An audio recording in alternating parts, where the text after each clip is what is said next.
Namaste everyone. Welcome to our 28th annual World Yoga Festival and the 7th International Day of Yoga celebrations. Today is our 29th day. Tomorrow will be our final closing day. I am glad our friends are here. Everything on live stream now. When you go to our World Yoga Community public page, you can see it, and I'm going to share on all of my pages. We have few speakers today. Let me see 1 minute. That is Sri Nidin Ajmera, Reverend Dr. Pakyam T. Samuel, Sri Vijay V. Nair, Dr. Nida Jain, and Sri Somnath Gimirji. All are our friends in different ways. All are community leaders. I welcome all of you. Our first guest speaker is Sri Nidin Ajmera. He's the chair of the board of the Parliament of World Religions and senior vice president at New York Sports Club. I have a wonderful relationship with the Parliament, long time. Baba Jain was one of the leader. He was a part of it, and last chair was very helpful to us. And few parliaments I attended. And New York Sports Club, yes, I taught there yoga when I came to America, and still I go for practice. I know you are one of the senior vice president there, and you work as you help them as a chief financial officer too. So Sri Nidin Ajmera ji, please bless us with your wisdom. Today's floor for it. Yes. Jai Jinendra, everybody. Thank you so much, Guruji, for having me. I met you on Sunday, and I heard about your beautiful work as the organization and that you all put together. And what a beautiful opportunity on this Tuesday morning to be able to be in front of you and share some of my thoughts from a perspective of giving and seva and interfaith and spirituality. And so pardon me if I am not very well prepared, because I got a very short notice, but I couldn't let go of this opportunity to meet new friends and continue the dialogue that I have been blessed in the last 3 years to be part of, right? So I am the chair of the Parliament of World Religions for the year 2021. And I personally believe I have the honor and a blessing to serve in the Parliament as a first chair from India, and also the first chair from a Jain religion. So it is an honor to represent and follow in the path of what Veer Raghav Gandhiji did in 1893, or very popular, very well-known Swami Vivekananda did to all of us, right? So back in 1893, the parliament said, we are going to meet together, and the new world was showing up, right? The barriers of seas were overcome, and we could travel to all the lands of the world. And in that process, humanity started realizing that people have different faiths, and they all cherish and blossom and prosper and flourish in those faiths. So very early on in 1893, the people of the West said, there must be something about all this that needs to be discussed, brought together, and a common path found. And a parliament was organized. And India was fortunate to send 3 of its religions at that time. Hinduism was represented by Swami Vivekananda. Jainism was represented by Veer Raghav Gandhiji. And Buddhism got represented by Agarkarji. So we had 3 ancient religions represented. For whatever reasons and for a sad position that I personally believe, Sikhism was not invited or was not represented. But our Sikh brothers in the last 30 years that Parliament is now existence again since 1993 have been an instrumental force in all this. And obviously, there's a widespread representation from Islam and Judaism and Zoroastrianism and Christianity and all faiths of Christianity.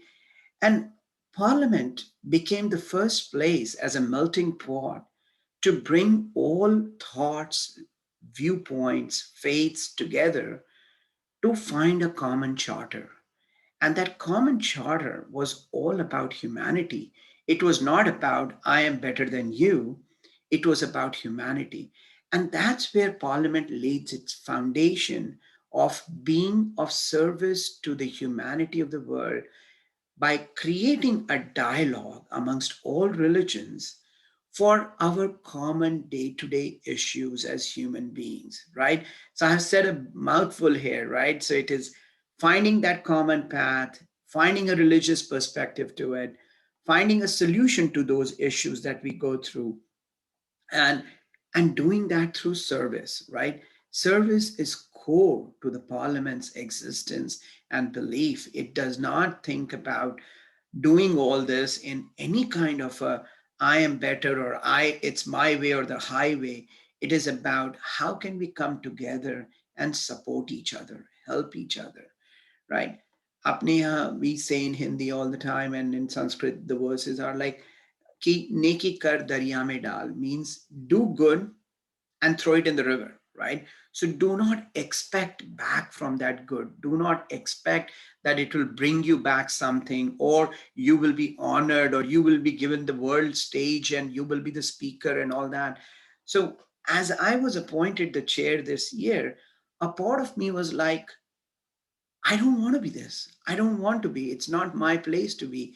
But the opportunity opened, and there was a trust from my fellow board members, and I was given the position. And honestly, ever since I have become this person, I have felt I have so much to do and work and give back to the society. Everyone is saying, oh, you're the first Indian to do this, you're the first Jain to do this. I find I sometimes have goosebumps and I sometimes shiver because it's a responsibility and accountability that comes with these names, right? You're representing a larger diaspora of human civilization.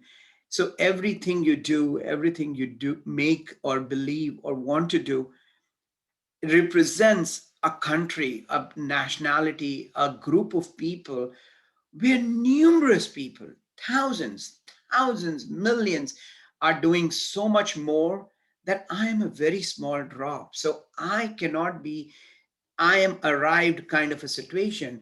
I always say, I have only begun, right? It is my first step. And in this first step, I have to offer to the community at large. And my role as the chair is not that I am the number one there. My role is I am the first amongst equals. I represent a body of 23 trustees right now who have a common purpose. And that common purpose, as I said, was to deliver a common basis to solutions that encompass our problems. And what are our problems? In October of this year, Parliament is going to organize a virtual convening, right? And we have been doing physical convenings. We started in Chicago in 1893. 100 years later, we came again to Chicago in 1993. Then we went to Cape Town, Barcelona, Melbourne, Salt Lake City, and Toronto was in 2018. So we were like, okay, do we wait for a physical convening in this world of pandemic, or can we do something virtual now that the technology is there and we're all kind of more adapt to meeting each other on a two-dimensional screen, and we have started enjoying this forum. So I said, okay, let's see if we can do a virtual convening. My fellow trustees worked hard and we were able to put up a program, and October 17th and 18th is when we will be having our virtual convening. And in this virtual convening, we want to continue the dialogue on three very basic areas of where we are. The first one is too much is going on. yes, the pandemic is a known issue. It's like very well out there. We all know that. But within this pandemic, a lot has been exposed as us as a society with racial and various kinds of injustices based on gender, nationality, sex, and everything. And that has caused so much damage to our own existence and our validation of our existence that this world of 2021 needs healing. It needs somebody to hold the hands of each other with compassion, right? And do that, right, in a way so that the action manifests the healing and the compassion. So the parliament's entire agenda for this convening is about these three areas of healing, compassion, and action. And the idea there is, how do we give to this community of us humans back, where we can hold each other's hand and say that we are together, right? We understand your pain, we understand the issues that you're going through, and it's time to change. It's time to change. It is said that it takes about 6 to 8 generations for a given impact of a global phenomena to end, right? And that 6 to 8 generations happens if you really let it go. But if you don't let it go and it keeps manifesting itself in newer behaviors from newer people, it will be difficult for something to get eliminated in 6 generations, right? And I take that as an example, right? 100 years ago, Gandhiji was fighting our freedom movement. He was organizing us in 1919, 1920, 1921 to say what a non cooperation movement will look like and what. 100 years later, we are a free country, right? We will be celebrating our 75th independence in 2023, right? It will be 75 years since we have gotten independence. But between 1947 and between 2023, many of us have grown to be born in free India and be a free Indian. But somewhere we still carries the stories of the imperial Raj, right? The things that were done and how. Will it end in 2023? I am literally the second generation post independence. So there are 4 more generations to happen before we all forget what happened in pre independence India. But if we forget what happened in pre independence India, we don't want to forget Gandhiji and the freedom movement that was fought on a satyagraha basis, on non cooperation basis, on a non violent basis. And bringing these two together, right? Seva, learning and remembering the good of the past and bringing it forward and helping each other as human beings is what I purposely believe Seva is all about, and not about where you come and where you have arrived, but where you're still contributing. How can you make the world better? If you can make a change for one soul on a daily basis and make that one soul feel better, feel happy, feel liberated, feel free, I think so you have made the most of that one day that you have. And that is what Seva is. That is, and I'm, in my experience here now, I'm finding that to be in the interfaith, it is so, I feel so contented every time I have a dialogue about something where we as a parliament can contribute to the dialogue or create a forum for discussion and create the awareness. And every time I do that, every time I become part of that with my fellow trustees, I feel like I've lived the day today because I was able to keep the needle moving in the same direction, right? That we are all one. We have to survive together as community of love, harmony, peace.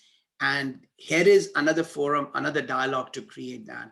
So I congratulate all of you, right, as fellow members of this program, and Guruji, you for organizing this 29th day of a dialogue, of creating harmony, of creating peace. It takes a lot to get that, right? It's not simple to just get like 29 days of people talking for 1.5 hours or 2 hours. It takes effort, and reigniting the same issue of togetherness will create a difference. There will be a better world tomorrow. And I purposely believe that we have been sent, we have come at this time because we have to create it. It's not a choice for us to create a better world tomorrow. It is a duty to create a better world tomorrow. And I look forward to these contributions, these meetings with all of you. And I really feel blessed this morning for this opportunity. Thank you for having me, and Jai Janendra. Thank you, Jesus. It was a beautiful presentation. You brought everything in a nutshell, because I born in an interfaith family. My father is Orthodox Christian member. They are the first families converted to Christianity. And my mom is from the Hindu family. So I grew up with the bishops and monks. So then ended up an interfaith minister. Now I'm the trustee of the All Faith Seminary International, which is founded by Rabbi Joseph Gelberman. I feel I'm blessed with all of these interfaith groups, and in their life I promote interfaith. I think we all are divine being on this earth to serve people, nothing else. I feel it. I hear that from your words. You have that sense from your birth. Otherwise, you won't talk like this. I'm glad, and I congratulate that you became the first Indian, our new Vivekananda at the parliament. I know you have a lot of responsibility to continue his work. I grew up with the Vivekananda Kendra and Vivekananda's teaching, and even DP Kashimar also a fan of Vivekananda, I know that. And we always think about our culture, a spiritual culture should bring a international community coming together and serve the globe instead of separating people. And I have one question. I saw you are a good dancer. How do you learn the dance? It's a passion. In school, obviously there were like various functions and everything, and I used to participate in all those dances in school. And over time, when I was in college, I became part of the SPIC McKay's Society for Promotion of Indian Culture, Music, Arts, and Festivals in colleges. And I saw a lot of our Indian classical dancers and musicians. So I got interested, and over time I just kept that on. And then when my son was born in the last 8 years, he went through a full schooling of Bharatnatyam, and in 2018 he graduated with an Arangetram at the United Palace Theater in New York, and he's a very beautiful dancer himself. So it's my passion. It makes me feel very, like, if I am really tired, I go dancing. That's how it is. I was a dancer. I studied 3 years and got gold medal in national NCC camp. Oh, wow. University also I represented. And one of my friends is here is Dr. TP Shashikumar. I want him to ask a question to you. Sure. I think it was beautiful. We are on 29th day. I like to subtract the first day and today. So we had 27 days of different stars coming from different parts of the globe. 27 stars is Indian tradition, right? All that what has happened, you made it into a beautiful culmination of all ideas in one. No wonder why you became the chair of World Parliament Religion. It's great. Probably I just saw the website and I was looking for the registration form. I just posted in the chat box also. Do you think that we are taking such an activity is happening to the people who are really feel proud of this activity, looking at where is it happened? Does it get a real opening for the public? See, unless now you spoke, I am participating it. Otherwise, I'm 100% sure I may not even know that it is happening. Got it? Because it goes through only few channels, restricted to few people. Why is it such activities are not getting coming to the real people who may be, you need a lot of new fresh group of people to get introduced into. That is how Swami Vivekananda came there. Otherwise, he was only picked up as a youth. I don't think the whole group came along with Swami Vivekananda, even accepted him as one who has to participate. We know the problems, right? Mhm. So why that tradition is not getting either from UN or from government or from religion or from politics? We are not able to get rid of this entanglement of these structures and traditions which are open in this digital media. It must be freely available to everybody, right?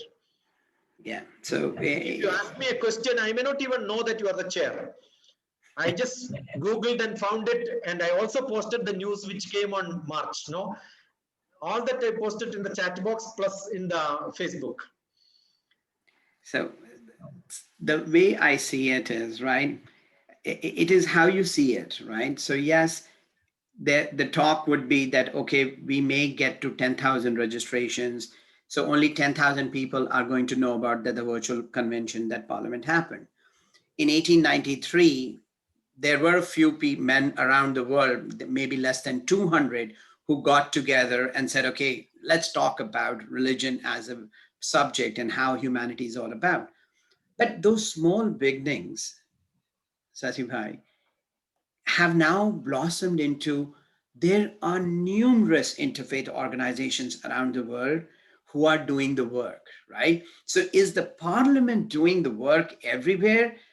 That is not of consequence anymore, as long as we have sown seeds everywhere where there are hundreds of other interfaith organizations that are continuing the same dialogue, right? No interfaith organization has been set up to say, I want to prove that I'm the best religion, right? Or I'm the only one that has solutions to every problem of the world. Every interfaith is saying, commonly we'll find the solution. Together we'll find it. So if one humble start in 1893 has created almost thousands of interfaith in 2021, I think so the work needs to continue to happen. So I may only bring in 10,000 people in the Parliament virtual convention, but then you can carry that message and you can bring it to another 10,000, and from that it will cascade down. Now, in the end, Parliament of World Religions is recognized as the birthplace of interfaith movement, right? And through that, it is our responsibility to continue spreading that light, right? But we don't want to own the light. It is not like we are the only ones who can have an interfaith dialogue, right? All of you should have that interfaith dialogue. All of you should find that solution, because whether we are like quote unquote integrated or like related, or we have some kind of a relationship, that is not important. The common thread is that we are all believing that together there are solutions to the world issues. And I strongly believe religion is the only place where you'll find solutions to world issues, because there is something about faith that interwovens us without questions, right? We may call it whatever, call him Allah, call him Christ, call him Krishna, call him Shiva, call him Mahavir. This person, this faith is our respect for the unknown. And from that unknown, we say, do we derive the strength to handle what is going on right now? And that is what we have to find. And I call that the word religion is now faith. Now, obviously, I went to a school called Faith Academy, so it was about faith for me all throughout. But it's this that we are trying to create, right? No one wants to own. When I read some of the Google Wikipedias and everything, that Parliament of World Religions is the first interfaith dialogue that happened and everything. Okay, that's a good credit, because that's how historians have put it down. But are we the only ones? Absolutely not. We don't want to take that responsibility, because then it's too large of a project and we need more help. So your organizations and every interfaith organization in the world is very much part of that. And let's continue to create the dialogues and work independently, yet having that common reason for existence is to find solutions through faith. And that's what we're all about. That's how I see it. That was a wonderful answer. On off the head, just some ideas are coming. Shall I throw you some small ideas? Sure. Lot of hospitals take care of all the medical needs of people, but still we have a Red Cross. Can we have a White Cross for religions all across the globe, where we can send people to Palestine, we can send people to different parts of the world where real problems are happening? I am ready to hold that white and then surrender my life for that cause. Yes, I think so.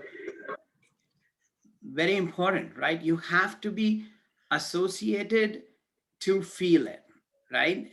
Because otherwise it didn't happen in your backyard, right? So you have to be associated, and it is, I am with you. I'm with you on that. Yes. I think some new ideas should emerge, right? We have a Red Cross all over. Wherever problem is there, volunteers are being sent. Let us also have some peacekeeping force, not only in problem areas where White Cross. Yeah, Dileepji. Yeah, we are ready to work. I have one more friend from Himalaya, Swami Yadidharmananda. He was with me at the last parliament. Swami Yadidharmananda, I want to ask one question. Thank you, Guruji. Nitinji, namaste. Welcome aboard. Very happy to be able to have this acquaintance with you. I am very connected with the Parliament in a long way. I am excited to see you here. Sorry, I missed the beginning part.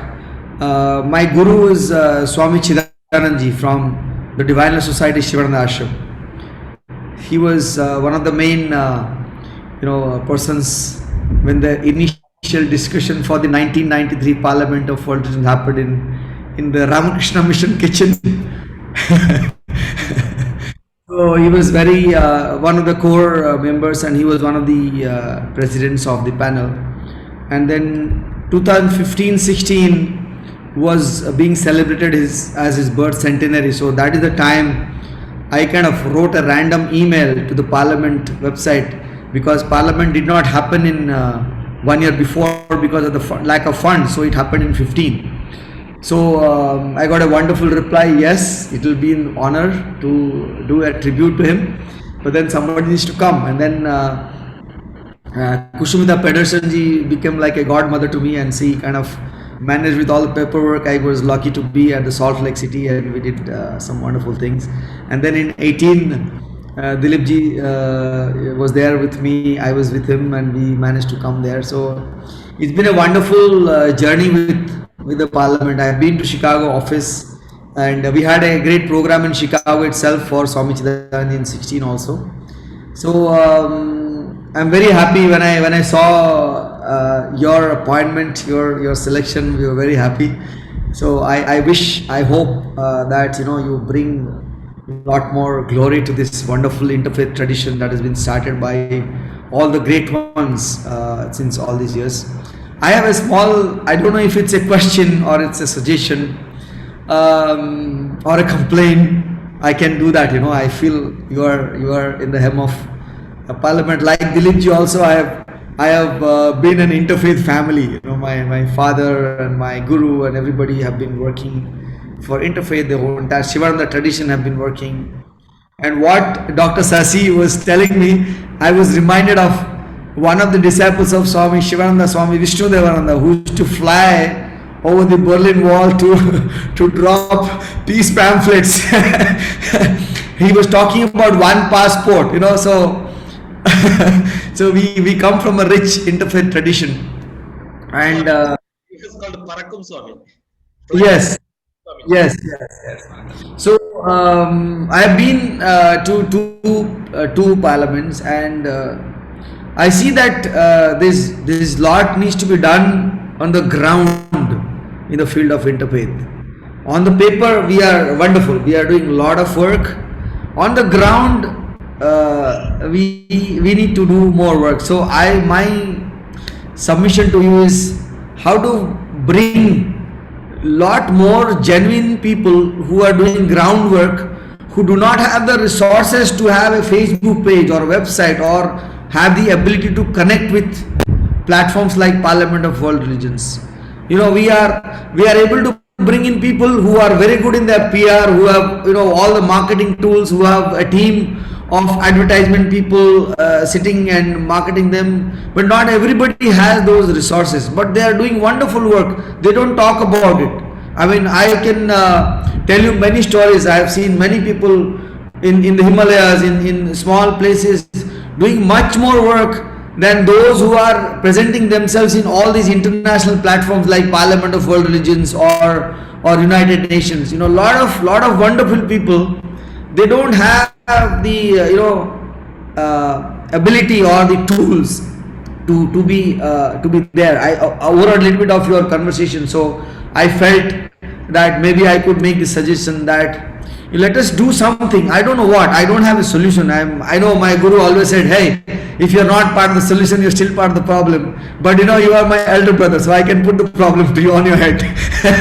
So if we can think of something, some way of finding genuine people and bringing them to the forefront, not just letting all those people who have all the glamour, who have all the tools, who have millions of dollars in funding, to be presented as the representative of any faith. I mean, I don't want to tell names now because we are in a wonderful platform, no negativity here, but I know certain people who are presented as the representative of one particular faith. But if I see the work they are doing, if I see the resources that they have, there is a lot of disparity. They have a lot of resources, but their work is not what it should be. So maybe, you know, we can think of something where we can bring in new people who are doing really groundwork. My submission is that please think about it. And thank you, Swamiji. But that's exactly how we are approaching in our third section of the virtual parliament is action. And we are really not wanting the so-called popular action items. We are going, and every country, we are looking for people at grassroots level who have helped the society through the pandemic, through the social injustices, and in the last 1.5 years. So we are trying to coordinate that, and those people have no funds to get together to make a video to be presented on a virtual parliament. So we are working towards that to fundraise so we can showcase them, take their interviews and bring them to light. So for example, there is a taxi driver association in Delhi who has been serving food to all families in this pandemic because they could not, or they are. So we are trying to get a video made on those taxi drivers just to show how they worked, right? And it's sometimes you don't need, like, yes, there is a Gandhi in all of us who can be the leader to lead us. But the Gandhi we all saw told us, ki if we contribute our part, we'll be free. And he asked us to contribute our part by saying, do not cooperate, do not buy foreign products, start doing your own hatkarga and do these kind of things. So it's the Gandhi in us who has to deliver, and the Gandhi in us will eventually support the big movement that is going on and cause the real things to happen. But getting to those people and showcasing them is then our responsibility as owners of organizations, committees, right? Where we make those choices. I don't, if I can say this, and I have a lot of respect for Bill and Melinda Gates Foundation, so don't take me wrong, but they are already there. We already know what they can do and will do, and they will support us and everything. But if we can use their funds to highlight these grassroots level work and effort, then it's also, there are a lot of us who do seva because of that first, oh, I got recognized, right? I was told thank you. Oh, they took a picture of me. I was in the local newspaper. There are many of us. That's a human tendency too, that if I want to do something, somebody should say thank you to me. So let's bring those people forward through small, subtle dialogues like this or in virtual platforms. So so we can bring forward them, and then we can create in concept of Jainism ek anumodna, right? That okay, I support you, I thank you for doing it, and by doing this, I wish that one day I can do the same. And that's how this process has to begin.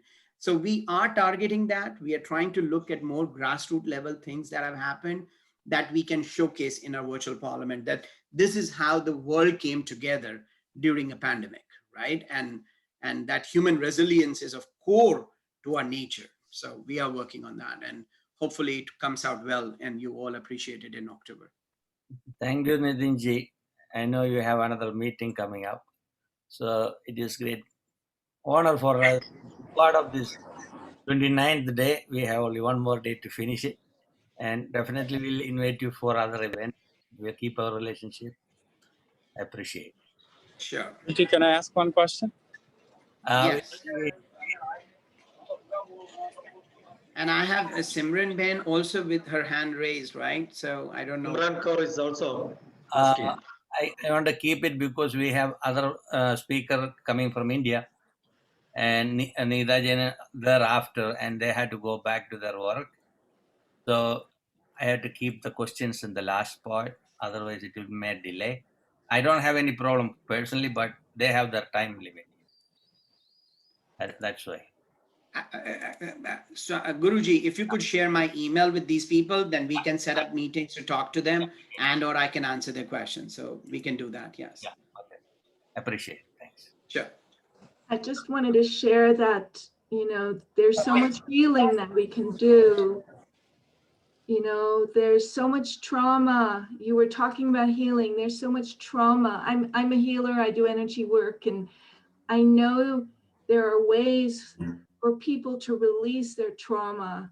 So I think it's so important that we clear this link that we have through our history, through our lineage. And it is possible. I know it. Yeah. So our next speaker is Reverend Dr. Pakyam T. Samuel, who is the director of the Henry Martin Institute, International Center for Research, Interfaith Relations and Reconciliation in Hyderabad, India. That's also another interfaith. So that is good to bring all the interfaith people together. This way we'll make a bigger platform working together.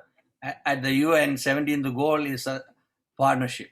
We can do, only thing is we need the dedication and the tolerance and the patience. Father, floor is for you. Thank you. Thank you very much, Guruji. Can I share my screen? You are a co-host, so you can share it. Okay. Where is that?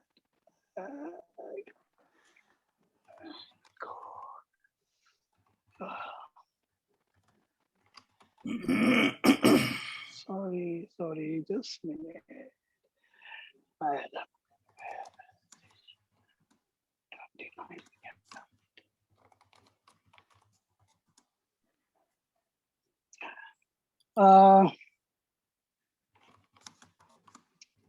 Yeah, thank you very much for giving me this opportunity to share. I see my context as poverty, plurality, popular religiosity, and my dialoguing is with the poor, with the culture, and with religion. And when I dialogue in that manner with the poor and with poverty, that is itself is my own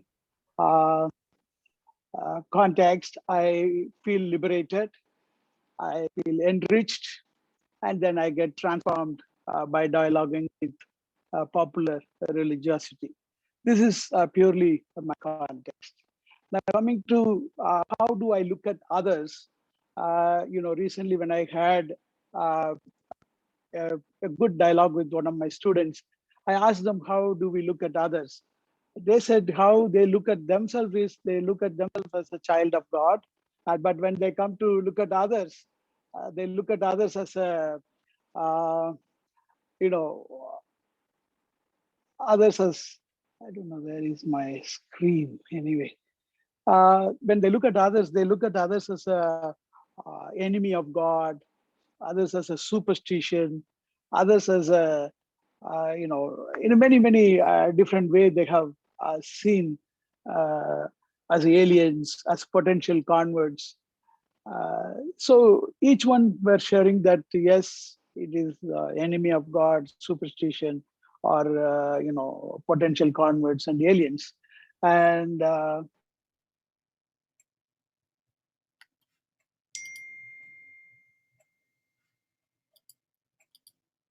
I think he has an internet. Connectivity problem. In that case, we'll ask Dr. Neela Jain.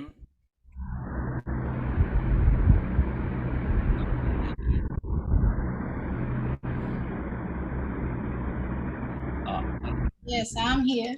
yeah, Dr. Neela Jain is our close friend, long-time friend, and she's the president of the International Ahimsa Foundation and the Democratic District Leader for Assembly District 25, Part B, Queens in New York City. Lastly, we did a wonderful event at the Indian Consulate. I was part of it. Dr. Neela Jain, floor is yours. Namaskar and Jai Jane to all. Yes, I thought that this is an international yoga celebration, but looks like it turned into interfaith, which I'm always glad to be part of it, as me and Guruji are working for a long time for our interfaith enrichment in New York City specifically. And as you know that I'm an elected official, so I get little more leverage to take our messages to all these governmental legislators. And we do dialogues with them to make sure that our religions are safe. We are safe in this city, in this country, and around the world. Going back to International Day of Yoga, we started it in 2015 when our External Affairs Minister Sushma Swaraj was here, Guruji was here, we were all at the UN. And since then, we celebrated this beautiful day of well-being for everyone, every year. Talking about peace, when we talk about yoga, first two words come in our minds are peace and non-violence.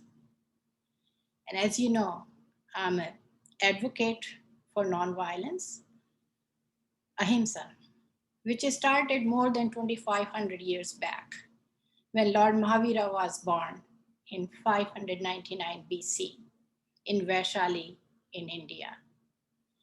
He was the 24th Tirthankara of Jain religion. He was the first one to put all his teachings in scriptures. So from there, we continue till today.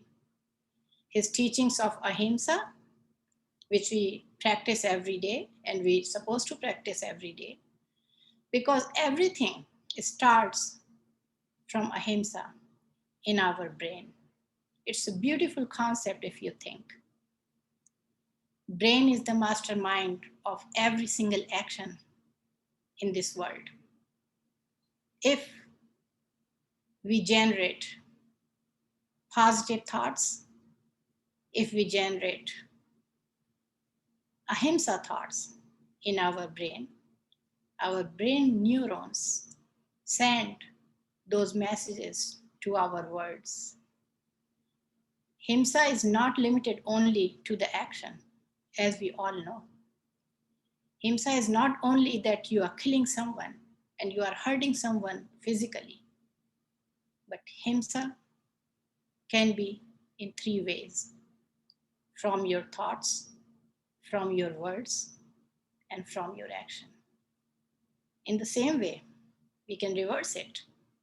We can generate the positive and beautiful thoughts in our brain with non-violence. that can create a beautiful vocabulary which comes out when you talk to other people. And that reflects automatically in your actions.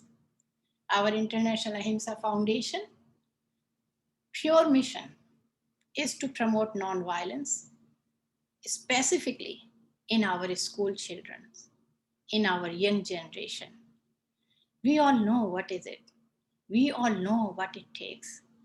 We all practice it some way or the other. We are fully conscious about all this, but we have to pass it on to next generation. And that can only be happen when we include these young minds in these kinds of dialogues. And I always say, when Gurujis invite me in these dialogues, in these talks, I always say, we must invite school-going kids, high schoolers. Let them know what we are worried about. Let them know how they can take it to the next step. Let them know how they can adapt, what beautiful things they can get out of these dialogues, how they can reform their personalities towards peaceful world, because ultimately they are our delegates in future. And we have to establish all these beautiful values, moral values of all 5 basic principles of Mahavira. If we establish those in our children, there's no doubt that we will have a peaceful tomorrow. We will have a beautiful world to live in. And that would be our biggest gift to the generations to come. And that is my passion. And my organization work goes all around children. We do a lot of dialogues in different schools. We go to international schools. We go to public schools. We have developed even a curriculum based on nonviolence principles of Jainism. It is not Jain religion, I must say that. We call it Jain way of living. On all those principles of Jainism, I converted them into principles of humanity, because that has more broader platform to give to the next generation, because they are very curious. They'll come back to you with hundreds and thousands of questions that they don't want to learn a religion. Of course, I agree with them. You don't have to learn a religion. You have to learn a way of living, a way of peaceful living, a way of compassionate living, a way of loving, truthfulness, non-stealing, non-possessiveness, and ultimately self-control. If you learn how to control yourself, you will see you are a totally different person. And that's what we want to bring it in our children. And I hope you all agree. And for that reason, I'm working with the school legislators who are the chairs of education committees. I'm myself an educator as well. I'm a psychologist. I'm a mental health counselor. During this pandemic, I have worked, I would not say like everybody worked, but I definitely have worked day and night. No matter what time families were calling me for help, for counseling, for support, for moral support, for emotional support, I was there with them. I'm still with them. I ran counseling sessions for our seniors, not only for Indians, not only for Jains, whoever called. A couple of different senior centers, I work as a volunteer. They've been in touch with me throughout this pandemic, and we had done beautiful meditation sessions with them, and they just loved it. I'm still doing it. We have done lots of PPE distribution. Guruji was a part of that with me. And Guruji, thank you for your support everywhere. Whenever we need, you are always there. You forget, you drop everything out and you come to support the humanity. So we did lots of, I don't remember how many, maybe more than 10,000 PPEs we distributed during this pandemic. unlimited hours counseling we supplied to all these needy people, getting anxious, getting depressed, getting violent. We were able to calm them down through meditation, I must say, through yoga. And that's what this organization of mine is trying to bring. One period in every school day, one period only for meditation, yoga, and a dialogue on peace and nonviolence. And I will request all of you guests to join hands with me, to join hands with our team, and let's make it happen, because that is the only way we can reduce violence in schools. We all know what happens nowadays in schools. We all know what our youngsters do out on the street. So if we provide, now I'm going to tell you how psychologically it works.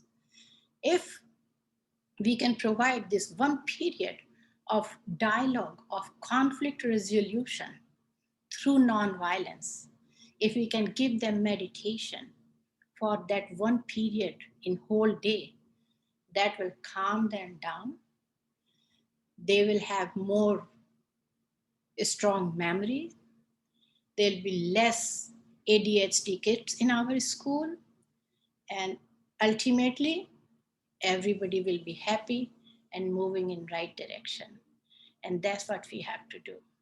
Guruji and all the respected speakers and guests around the world who are on this call, thank you so much. Thank you so much for giving me this opportunity once again to share my thoughts, to share my actions, what we are doing. And Guruji is always with us because we share the same mission. Thank you once again. And it's lovely to be with you.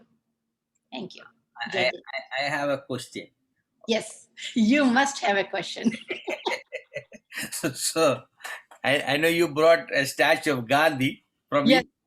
India. Yes. What are you going to do with that Gandhi? Because some days we want to steal the Gandhi, you know.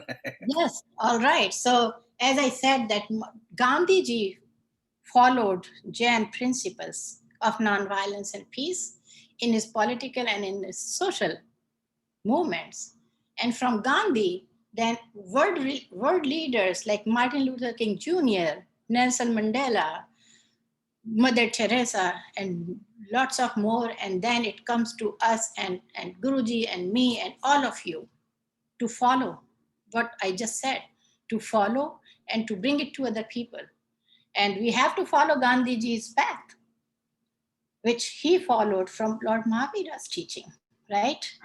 And that's what we have to do. We will bring that Gandhiji statue to your UN again one day, and then let people see. When you see, like, in Jains, we say that there's a 3 jewels of Jain, what we call it, like Samyak Darshan, like, pure perception, the right perception, Samyak Darshan, Samyak Gyan, the right knowledge, and Samyak Charitra means right conduct. If you have a right perception, you have a right knowledge of that right now I'm saying that, okay, my right perception is, this is Guru Dileepkumar.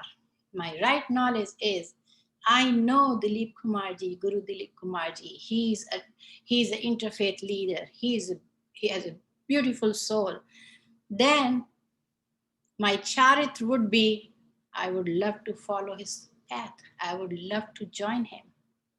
And that's what the Gandhiji did.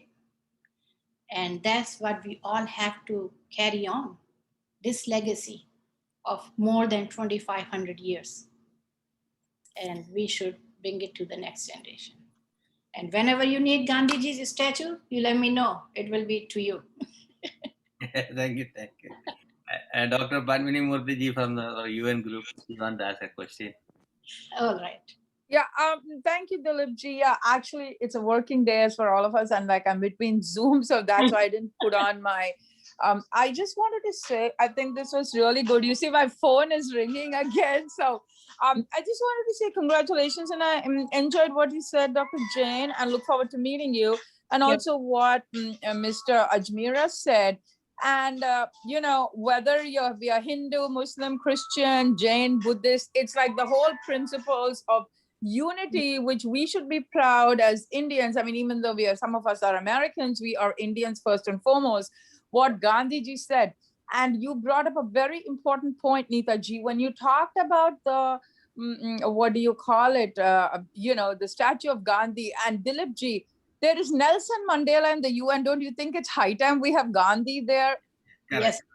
And You know, I think I will make sure that we have that Gandhi there. No, I think we all need to really, like, you know, lobby like the CGI or whatever, because to me, you have Mandela, yeah, but Mandela is fine, but he learned from Gandhi. But I just want to add here and inform all of you, as you know, that we got our Diwali stamp in 2016. And if absolutely. Can you see that Diwali poster on my wall? Yes, yes. This was the first day of launching Diwali stamp at CGI in Consulate General of India in New York, and I was a part of it. I was a part of this movement, and I'm a part of, not a part, but I am leading a movement for Diwali holiday in New York City public schools. And our next mayor already promised us, and it's going to happen soon. And well, I think this is so important. Yes, because you just said what you said, Dr. Jain. It's like the power of collective activism. Yes. And, you know, it's high time we start promoting what is important along with the other diaspora. Yeah. And as you say, sometimes maybe we take a backseat because we are not aggressive, but we need to be diplomatically aggressive here to get the message across. I think it's more important than ever now. Thank you so much. And I need to sign off, Dileepji. I will see you tomorrow. Back to work. Bye. Padmaji, before you leave, I just want to tell you this. You must hear this. So I'm working with Congresswoman Carolyn Maloney very closely. As you said, that Nelson Mandela and Martin Luther King Jr. followed Gandhiji's path of nonviolence. So now you must also know that these two leaders got Congressional Gold Medal, which is the highest reward or award bestowed on any leader. And our Gandhiji did not get it yet, though he was the leader for them as well. He was the model for them. So we are working in Congress with Congresswoman Carolyn Maloney to get this gold medal to Gandhiji this year. It was supposed to be last year, but due to pandemic, it didn't happen. So we are working together for that this year. And hopefully we are going to officially announce with Congresswoman Carolyn Maloney in Consulate General of India. And I will make sure with Guruji that I will invite all of you in somewhere in August. Thank you. I think this is like really, thank you so much. I think this is very well deserved. And Dileepji, if I have your permission, I just want to say one thing. Neetaji, I haven't met you before, but I've heard from you, from Denise Carter, who's a very good friend of all of ours. And she was just saying the other day, and she goes like, oh my God, you guys have to meet. I go like, yeah, post-pandemic, even though we kind of all move around in that.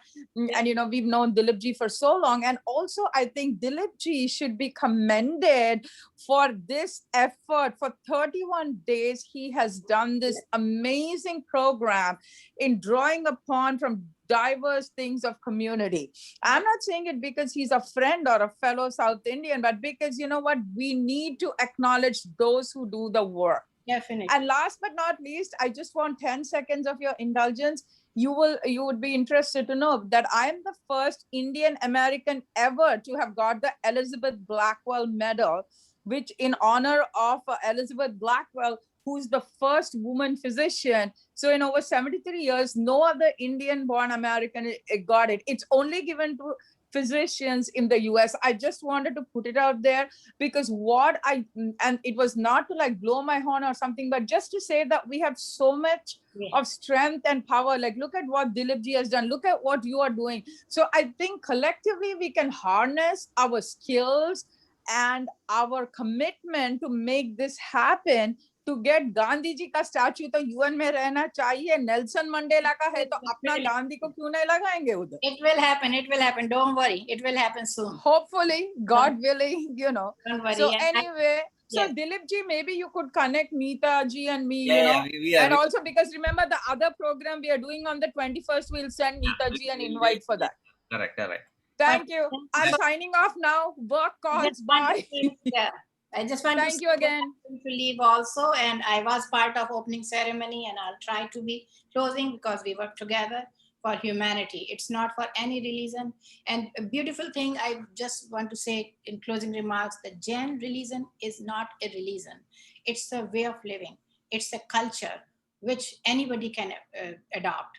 Our mantra, Namokar mantra, which I always recite, Guruji asked me, today I didn't do it. That mantra is universal mantra. It does not say any God, any Allah, any other, anybody's name in it.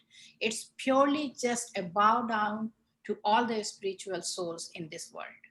So that by saying that, I want to say bye and namaskar, Jai Jinend once again, and hopefully I will see you in closing ceremony as well, if my time permits. Thank you, Guruji. So same link for tomorrow. Tomorrow is our closing ceremony. I send tomorrow at 2. What time is it? starting 10 o'clock. Okay, so then I will join for a few minutes because I have to run for an interfaith lunch. Then, that is mayor's event, right? Yes. You know that you. So I'll say around 12, 11:30, 12 is better because I have set plan for the first 1.5 hours, and ask our congresswoman to be part of it because send me something. I'll send a message to the office, her office. Just remind her and force her to come. Okay, I will check if she doesn't have any prior commitment. All right. Thank you once again, Jai Jinend, everybody. Have a peaceful, blissful day. Thank you. Appreciate. Somanath Gimarji. Somanath, please put your video. Somanath is also our close friend. He is the American chapter president at the GPK Foundation, Americas, and Global Council member of the Value Community. And we did few events together, Somanathji. Can you make your video open? Yes, Dileepji, but I am in the middle of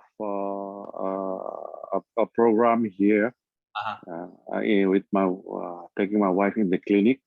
So I just say hi to everybody. Okay. And I'll just listen at this moment, and I'll come back to you later when everything is done. Okay, perfect. So I'll get back to you. Yeah, great. That's fine. So I'm going to go open the floor. Where is 1 minute? My net is little slow. Boss, MNC Bose, Professor MNC Bose, do you have any comments? I joined a little late only, but anyway, two great speakers, they were talking like anything now. They were discussing very fastly in so many things, and both the speakers are not now, I think, not now in the meeting. I think it was very nice only, and both were arguing for Gandhiji's statue at in UN. And I think there will not be anybody who has any objection for that proposal, because Gandhiji is such a person who is very popular and very famous throughout the world through his work, Ahimsa work.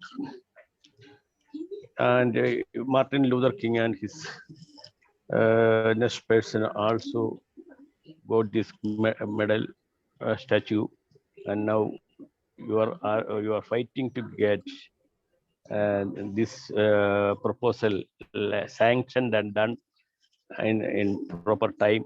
And I think Guruji also will take main part in that work. I hope that we can be proud of that one also. I expect Guruji and the person just talked. I think she is having much influence in the United Nations Congresswoman. I think she is a friend of Congresswoman. UN, they cannot do anything because they have the power in the political field. So UN is totally different. So Okay. only missions can do the plan. Definitely we'll promote this one because there's an issue towards Gandhi because he made a dialogue in one of his days in South Africa. So he said black people are kafir or something like that. I don't know the exact wording. So people have the opposition.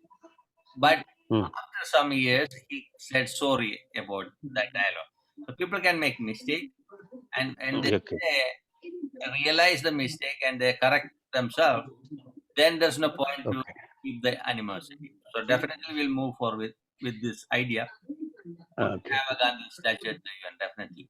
And I know during the Gandhi's birthday, some years back, that was International Day of Non-Violence, and one of the artists made a portrait of Gandhi.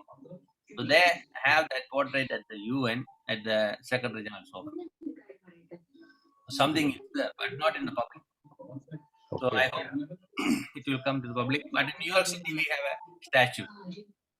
So usually we celebrate Gandhi's birthday in front of the statue. Indian Consulate General organize all the programs and we sing Gandhi's favorite bhajans and all that stuff. So we have the celebration. Now I'm going to call one of my friend. She became a new director at the UN NGO committee. That is Birkan Anwar from Turkey. Yes, you can make comment. Thank you so much. I am really privileged to join you today. And as one of the previous Dr. James indicated, I was expecting kind of more yoga focus, but this is also interesting. I do have 3 comments. Thanks for calling me. One is, for instance, in interreligious parliament, everything is, especially at the UN and all around, interfaith, somewhat I don't see clear-cut, strong against to war and weaponizing and on the country level, because each country has annual hundreds, millions, billions, in the US case trillions dollars investments just for the destruction and wars. So I don't see there was also one clear comment that for the first speaker, chair of the inter-religion parliament, you say that yes, I see the solution only within the religion. It might be, as long as all those religions really can become a one strong bond to be against all forms of force. Otherwise, it's like nice dialogue, but nice, action and gatherings in this way or that. Also, some angle of that I've seen witness over the years at the UN. Usually, you may also witness. Usually, the 4 major religions, represented mostly in those so-called interfaith, and then usually somewhat one, let's say, Jewish, so more space, time, giving importance versus others. Also because also those also reflect to giving role and importance in the global scale. So those are really kind of, I think, missing points. So interfaith dialogue doesn't come as on equal representation as first, especially in most the UN platforms, maybe here and there, but not everyone has equal, like, let's say 5 minutes off, each and everyone has 5 minutes. No, one has 15, the other is 3 minutes. So it's not equal level representation. This, again, the first one is also to have a global unique bond to be against all forms of wars, as Gandhi was against, and that he was succeed being as non-violent. So again, I followed also Dr. Jane's suggestion, so to go in that and then follow and disseminate. The other thing is I've seen, again, thank you, because these thoughts, whenever I attend an interfaith dialogue at the UN, I was coming up in my mind. That is, for instance, I am Muslim born, I am Turkish, and I'm Turkish American, and I call myself and also global citizen, and I am a global citizen. But we always have in each and every religion, regardless, you know, modern, moderate, fundamentalist, or so like a staunch, right? You know, it has also some scales. And I call myself, I'm believer in the humanity at large, and believing regardless any religion, but the well-being of humanity as one family. And of course, I raised within the Islam culture, so I do respect, but I'm not practitioner. What I'm trying to say is, giving myself as an example, there is no place, no on the table, in the concept and context. I don't want to confuse from the beginning with atheism. That also should be respected. But there is no place to secularism. So it's not meaning you reject religions or you're not belong to any of them, but you're not identifying your being or mission or job or your organization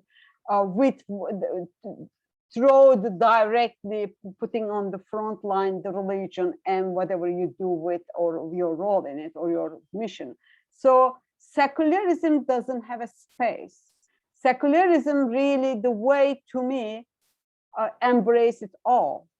But when even there isn't in the discussion, and especially even I made this a critic during one of the UN panel, I was invited as a speaker.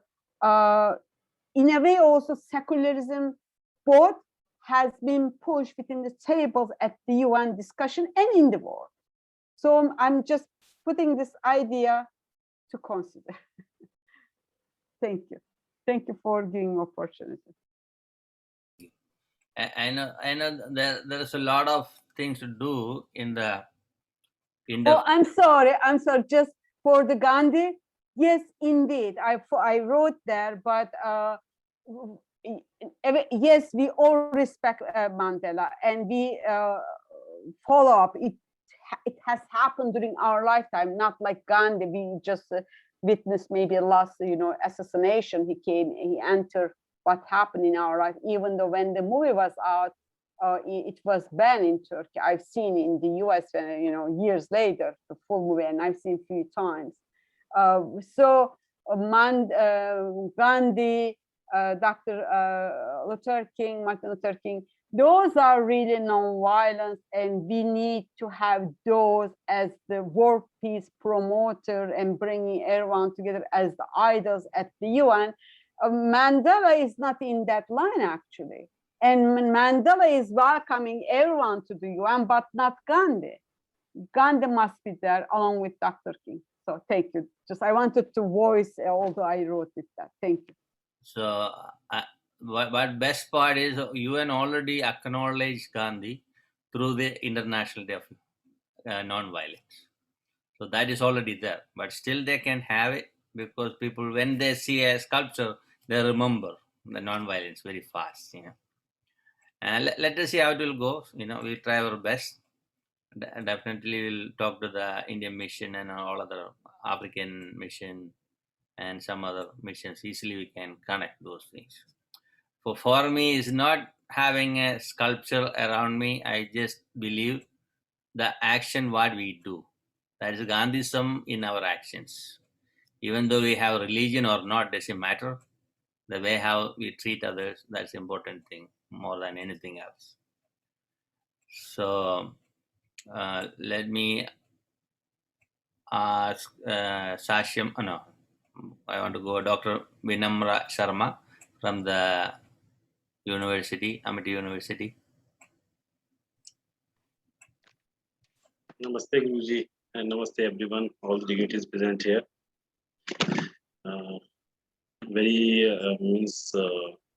informative and knowledgeable lecture today. And since last 29 days, we are listening that all the dignitaries from throughout the globe. So, not especially comment, but my question, I have one question actually. Actually, when we go through, actually, I am a complete that because Indian system of medicine, I am Ayurvedist, and also that yoga, I am as a faculty. My question is that what have to do? Means we are following that ahimsa, we are following the satya. What have to do if a person come to you, come to me and doing hinsa against me? So, Guruji, you are here and all the learned speakers is there. So, may I know that how we can approach it? That's a practical, you know. Easy to talk tons of philosophy, you know, like be great, so showy. Because when I grew up, my parents sent me to a martial arts school called Kalaripai. I know how to use all the weapons. Okay. But I never used weapon to anybody. Then when I was in NCC, I was in the army camp, learn all the equipments, you know, use guns, this and that. I never used any of this to people. I learned how to treat people. That's a natural way of treatments, you know, all the alternative medicines. I learned a lot of things. So when my people want help, I let them know what to do, what medicine to take, what exercise to do, what spirituality you have to practice. We won't act like a doctor. I don't believe in that word at all.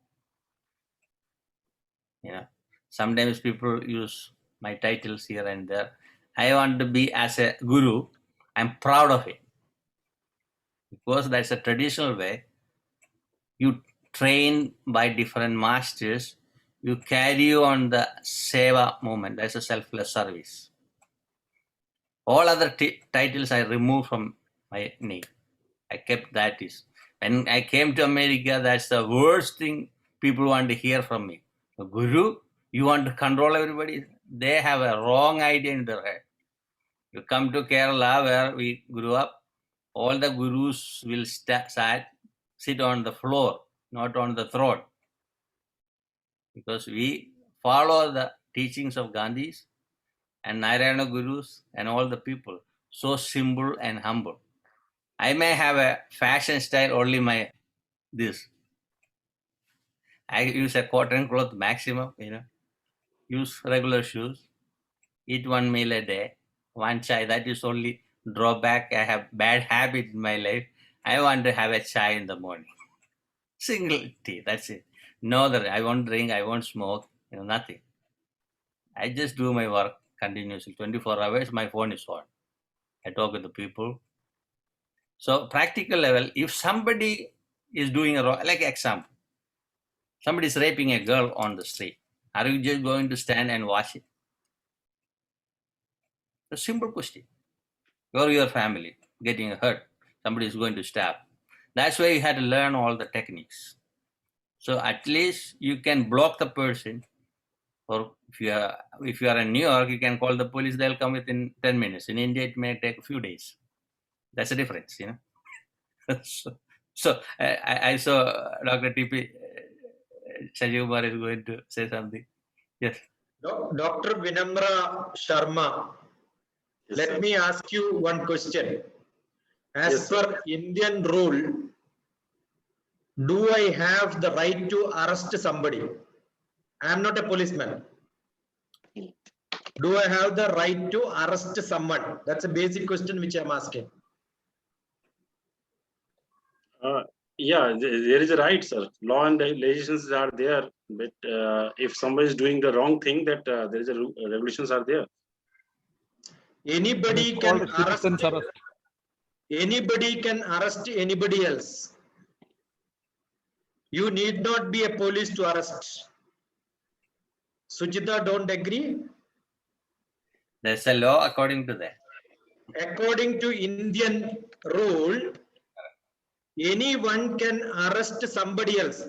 I'm a LLB, I've got a law degree. And I am one of the best barristers of Kerala's nephew. I have taught many judges. Judges used to attend my class. I am talking full authoritatively. And I was part of cabinet secretariat where I was in the policing department. Who has the power to arrest somebody else? Anybody has the power to arrest somebody else. Arresting means tie them, keep them. But immediately I am supposed to inform the police. I cannot keep him for longer time. I should take minimum time and then put him into the custody of police and tell this is what has happened. Just now Dileepji was telling, what should I do if somebody is doing wrong? That is Indian rule. Now we are not talking about Indian rule. We are talking about Sanatana Dharma. Correct. Have you seen all the God with one hand blessings, but piche kya rehte? All weapons. All the weapons. You know why? The Bharatiya Shastra never talk about Mahatma Gandhi's non-violence. That is Mahatma Gandhi's. Bhagavan Krishna sat behind, but he put somebody else in the front to fight only. Wherever adharma is there, take your weapons. Let us look at the consequence later. If somebody hits you and you die, no problem. But you can hit. Because Bharatiya Shastram says, Agradas Chaduro Veda, Prishtajas Shasharam Danur. Agradas Chaduro Veda. Give him sufficient advices, tell him calm, peaceful, calm. But if you don't listen, use your weapon. Idam Brahmam, Idam Chatram. Idam Brahmam, Idam Chatram. Wherever Brahmana's quality has to be shown, Brahmana is always working with the tongue, buddhi, Brahman's quality. Knowledge is to be spread. Tell him this is not correct and all that. That's Brahman's job. Kshatriya's job is work with the shoulder. That means both hands have to work. Shapadabi, Sharadabi. Sometimes you don't have to take a weapon. You can give Shapa. If you are a real yogi, give Shapa. We do that sometimes by mistake. That's the last resort. Understood? Even an auto fellow cheats you. Mine, I keep on praying, God, please don't make me angry, to give him a shapa. Finished. His accident will happen, 100% sure. So my prayers is not to give shapa to him, to calm me, please, please, please, please, don't get angry. But if that doesn't work, I smash him also.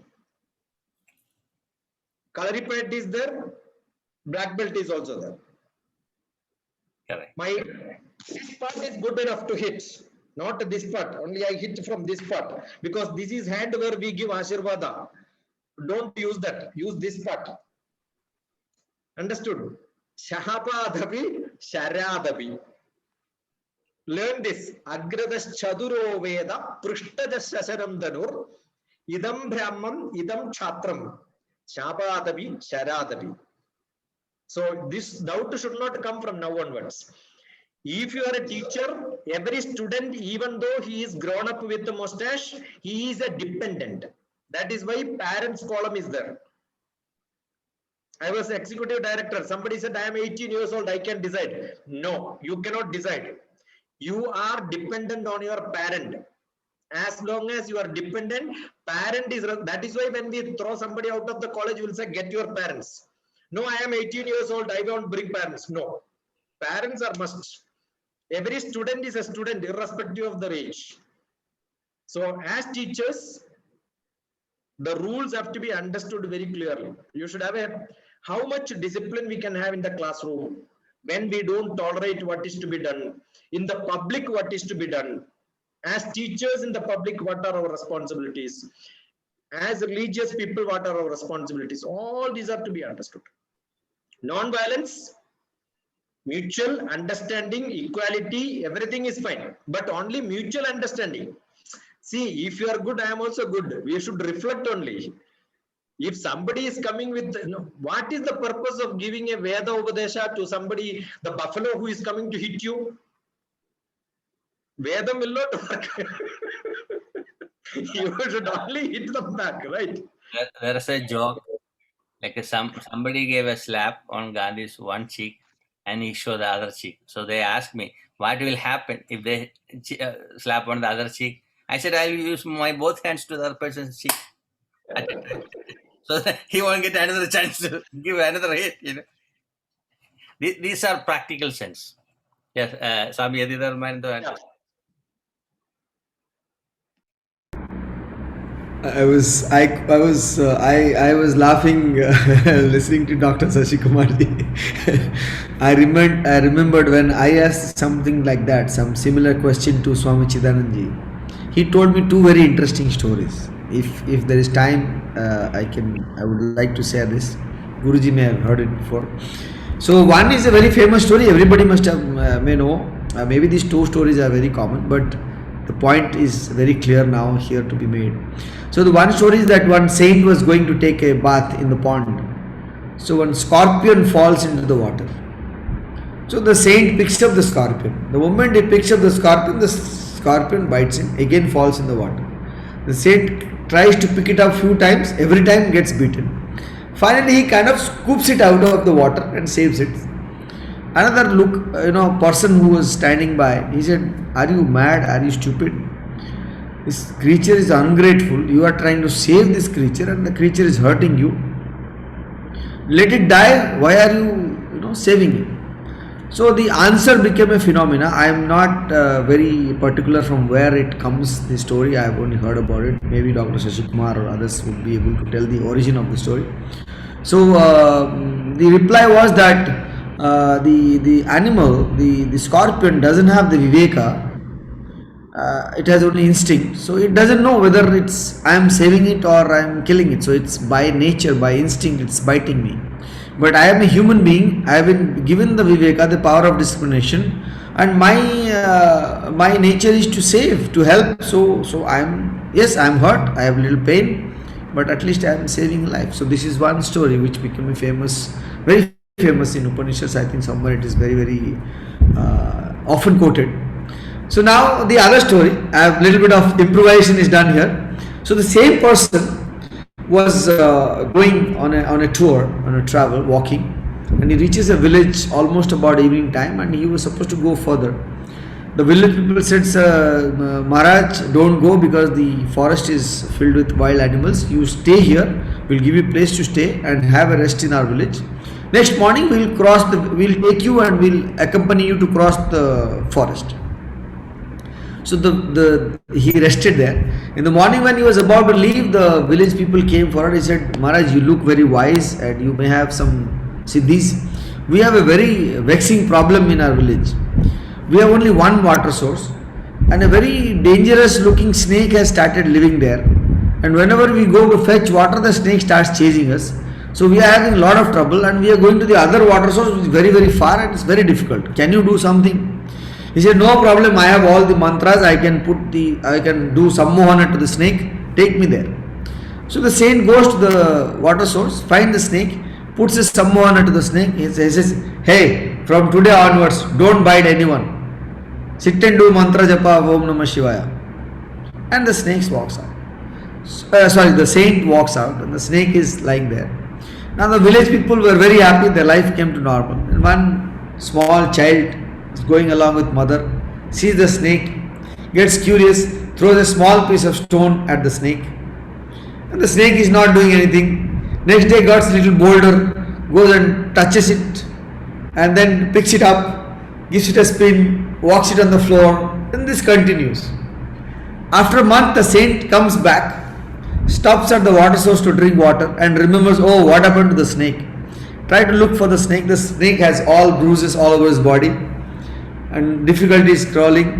She says, "Hey, what happened to you?" The snake says, "Arey, you happened to me. Until now, nobody dared to come near me. You put a spell on me and now I am helpless. Everybody takes me for granted." Then the saint says, "Oh, it is my fault. I thought you were an intelligent creature. I told you not to bite, but I never told you not to hiss and protect yourself."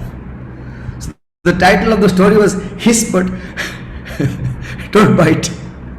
So these two stories were put in very wonderful perspective to as an answer to the question, and I think this can be, this balance can be applied to everywhere, I guess, to workplace, to our home front, to international platforms, to politics, to religion.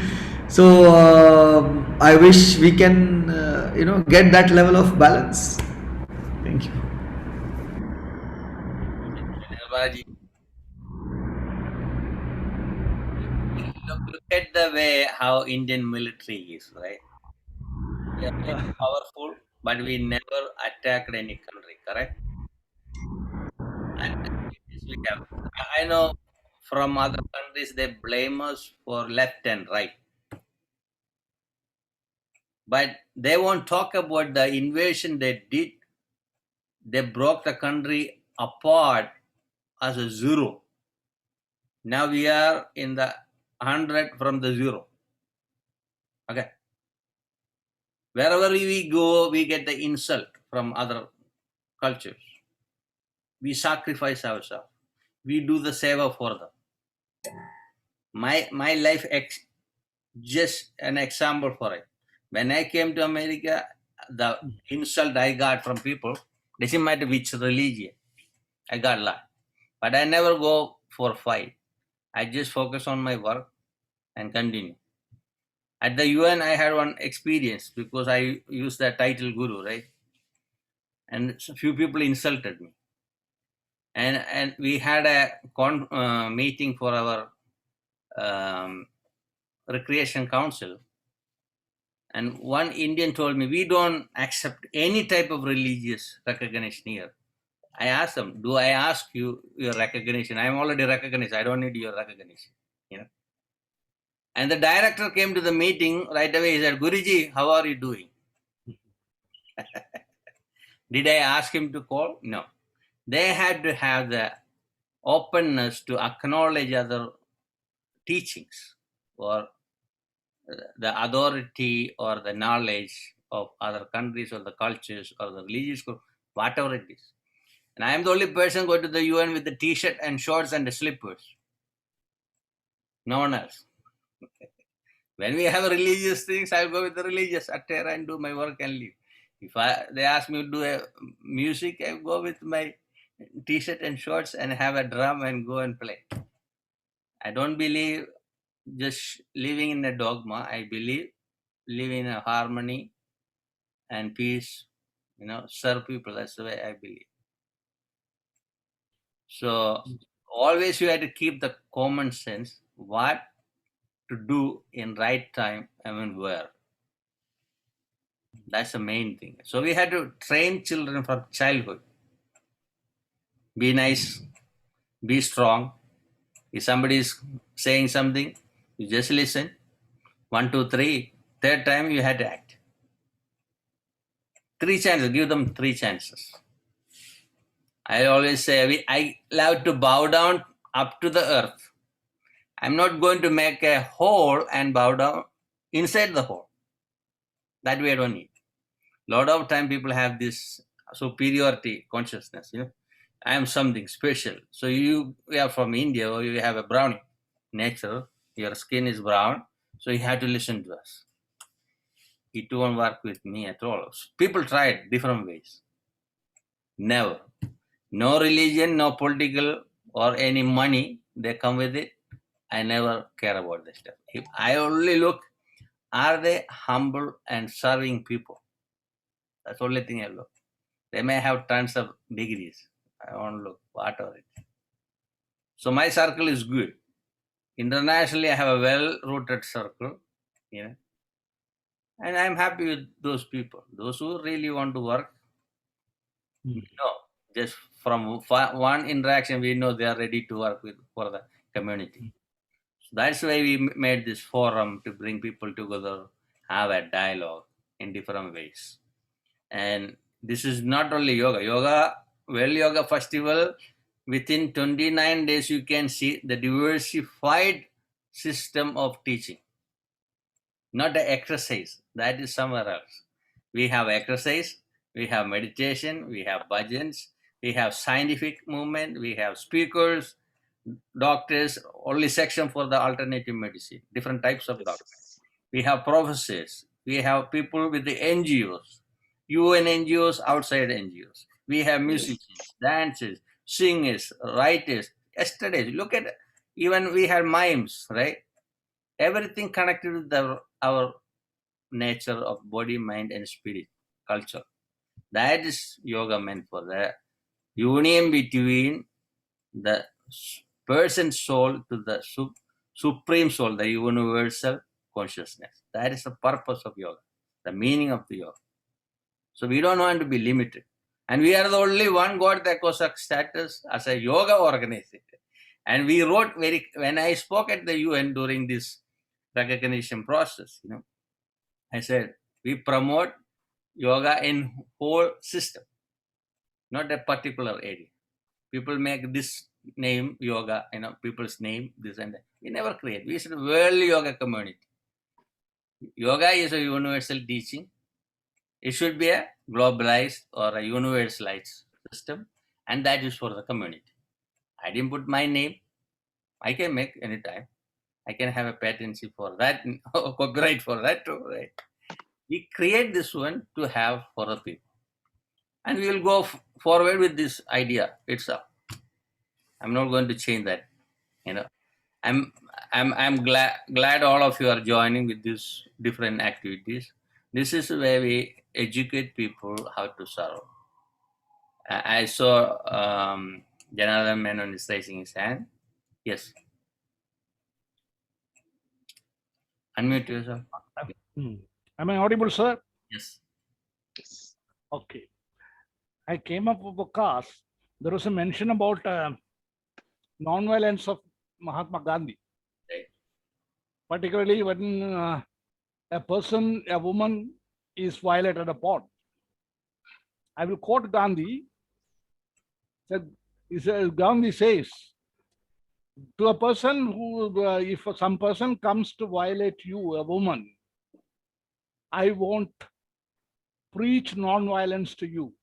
You may not have weapons, but where are the nails and teeth which God has given you for your protection? So Gandhi is very practical on that. And particularly with regard to the women and their saying in the activity to bring about unblemished sandanam or unblemished sibling. That if it is violated, that is not to be tolerated upon. And I will give an example of people taking this non-violence to ridiculous lengths.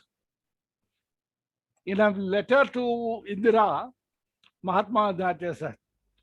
Pandit Nehru has written about a king who was taken up Jainism and Buddhism, and he made a covenant with his neighboring king. He told them that they will not attack and all that, but that other, as you TPS has rightly pointed out, what is the earthly use of talking to a buffalo which is coming to charge at you? The other king did not listen. That king came and then he killed many of his citizens. This king said that we had a covenant. Is there nothing doing? Your people must have asked. Must have attacked them first. Then this king has told them, you do one thing. I will tell you, I will go into that water of Yamuna. I'll keep swimming. As long as I am swimming, I am able to swim. Don't attack my people. Then I am gone. When I am getting sunk in that water, when I lose my health, that time you can start it. And the king did it. And this is not the thing to be done in the name of non-violence, whether it is Buddhism or Jainism or anything else, or Gandhi taught you anything.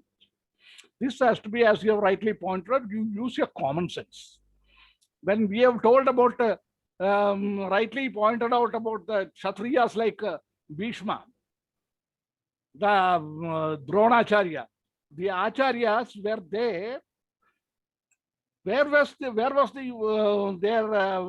their weapons when a lady was violated upon, when she was disgraced in the presence and hearing of the grandfather and the teacher? Where are they? What happened to their dharma? That dharma, when you protect the sword, if it is coming, when a lot of people came to, the refugees came, they were going to Pakistan, Sikhs came around the train and they wanted to butcher them. Vallabhbhai Patel went and told them, sir, what happened to you? You are Sikhs, you are having sword. The sword is to protect the weak who are coming. Now, these people who are going to Pakistan are under the protection of your sword. You have to avoid talking about any country in this meeting. That is, I'm not talking about a country or anything. I'm talking about the great man who was told them not to do this, protect those people and send to the train to its destination. That is the kind of this thing, peace and the non-violence that we agree, not the other thing and all. Thank you. Yeah. So actually, we need a big network to educate all the children around the world how to behave properly, how to respect others. If they learn everything from childhood, the world will be different within 20 years. And one part of the world is talking for the peace, another part is just selling the weapons, making ammunitions, killing other people, just pretend we are saving the world and put the bomb. That's not good. Like when I asked one of my friends from Japan, they are celebrating memorial service for Hiroshima, Nagasaki, So I asked them what happened in Pearl Harbor. Somebody put the bomb there, all the ship sank in the water. So many people died. That's also a crime. So we had to celebrate that too. So now we have both. It doesn't matter who did what. We are creating a situation to divide people or create a conflict, maybe under the name, under the culture, or under the dogma of we are the best. Everybody is best. In front of the universe, we all are beautiful people. So the greediness create the problem. That's why we have to learn how to give, not only take. Give and take is necessary. So when I grew up, I never able to eat any food in front of my friends. Whatever I have, I just share it. If it is 5 people, we'll share into 5 and share and eat. That joy is different. When I came to America, it's totally different. If you want to meet your relatives, you had to have an appointment at least 1 week in advance. Even if you're a father or mother, you had to have an appointment. In India, people go through road and you say, hey, are you there? Or you just come, I'm here. It's a different lifestyle. Yes, TP. The word Atithi, that is practically what we follow. Tithi means date. Atithi means without a date. So dating is not part of Indian system. Not dating is part of Indian system. We respect people. Aditi Devo Bhava. Those people who come to my house without taking an appointment, and we don't give disappointment to them because they are equal to God for us. But there it is only dating. No, the culture is Aditi. That is more important. I can barge into anybody's house. See, one of the things when I conduct camps for children in my native village, people come from different country. I tell them, I will give somebody's address. and tell them you go and find out their house. How do you find out? You should ask people. How do you ask if you don't see anybody on the road? You go to their houses and then ask. Definitely in a village, when somebody goes, they will ask you to sit, they will give you something to eat. I said, you eat. This is how you learn how to beg. And don't come back until evening. That means I am not going to give you breakfast, lunch, and evening tea. All that is outside in the village in somebody's house. They were all rich people. They all belongs to the rich man's daughter, son. I say, you go. So first thing what I teach all of them is how to beg and eat. Definitely they will say water bottle. I said nothing. In a village, no water bottle, no tiffin box, nothing. You go wherever you get food, eat. So one day they will learn how to get into somebody's house without a notice. This is what is our culture. This is what we teach in my small hermitage in my village. All people will be sent back out first day. Second day onward, this is actually advertising, because we will tell there are 20 people from different countries came to my house. So next day you will see all of them will bring tiffin, food to eat, vegetables, fruits, everything. All of them will cook for others and then feed all of them. This is what we follow actually. I remember when I was in sports, we go to different district. So we'll stay in different schools. And there's no bedding. We sleep on the benches, you know. And we'll get the food, whatever we get, somebody will bring it from that neighborhood. We eat and we share it. When we go to the national camps from the NCC, they drop us in different places and we had to make a tent. We had to make the place. We had to cook, you know. Even we may not have enough water there, maybe one pipe for 200 people, you know. So we accommodate the situation. We learn it. Now we are going in the international level, even we don't know the language.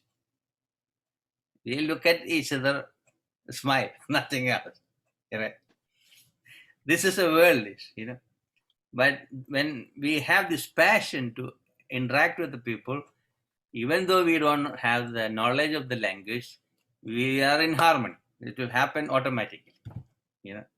So we have to open up ourselves. That's the way we learn it.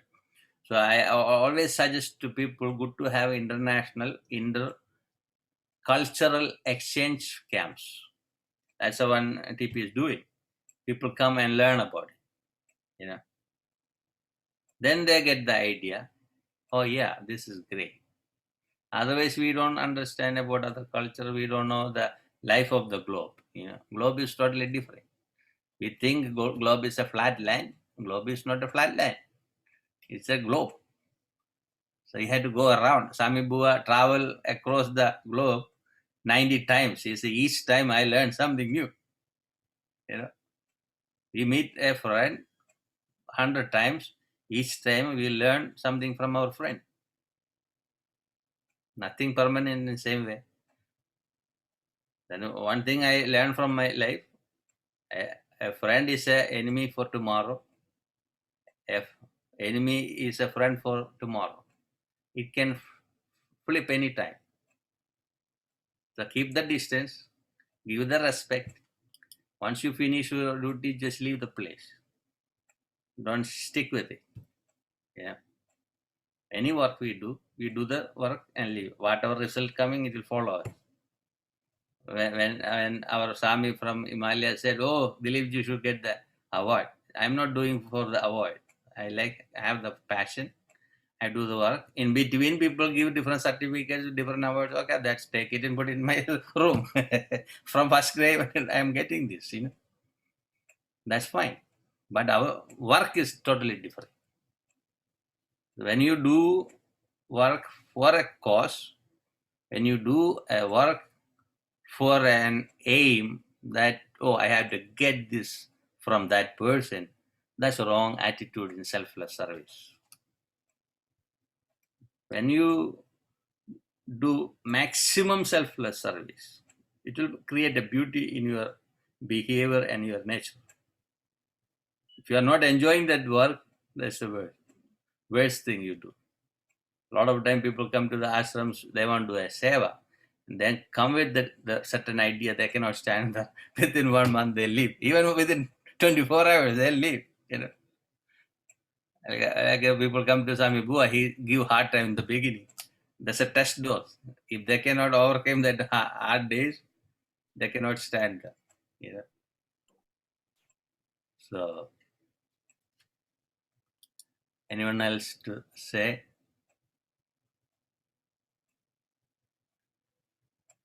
So, Dr.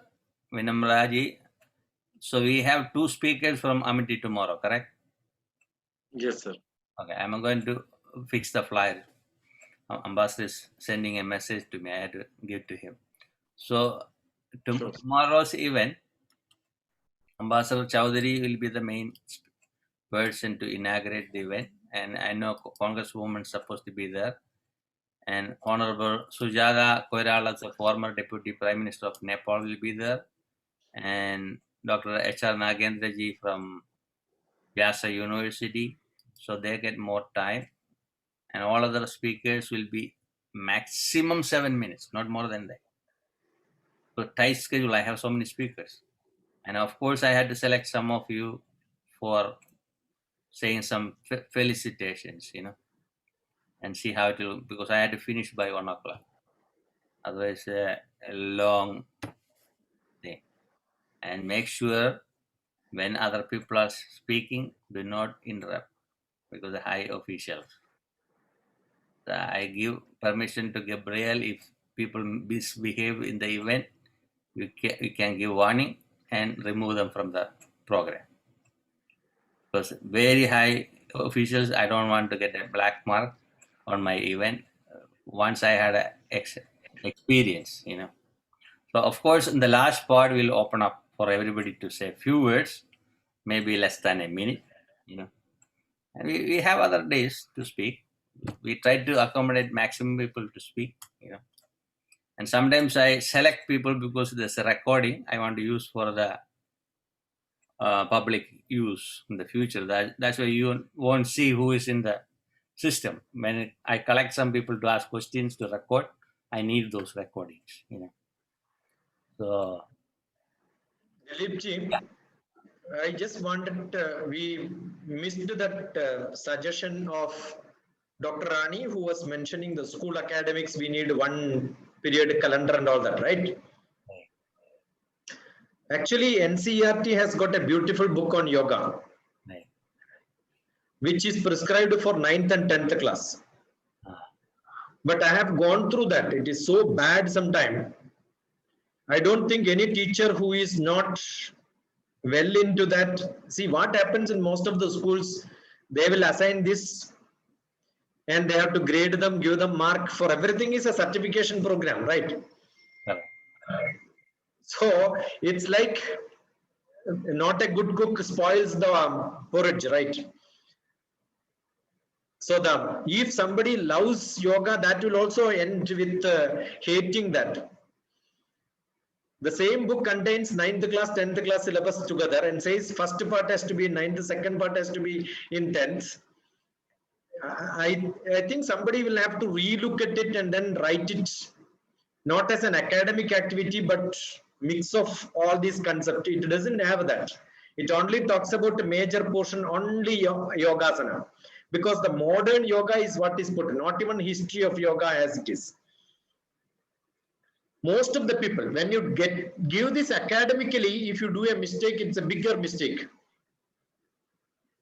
because it spreads too fast. Other people, anyway, they have interest, they keep learning. But when they learn academically, if it is not cleaned, filtered properly, we are doing a big mistake. That is what I have seen here. I had experience in America where international schools conduct religious exhibitions like science exhibition, art, sports and all that. That is a wonderful thing. I could attend 2 of them where they have different rooms in which the pictures, scriptures, books, messages are made like posters. People can come and see, like a science exhibition or maybe sports festival. The religious festival is conducted for 2-3 days. And then they have a colloquium in which I was representing Hinduism in Columbus. So lot of questions are asked by children. That is not becoming secular. Probably becoming secular is not in our dictionary. It's impossible. But respect other religions equally and learn equally. If that can be done, we should have, every school should have a religious festival. There are a lot of minority institutions, they are not exposed to other religions.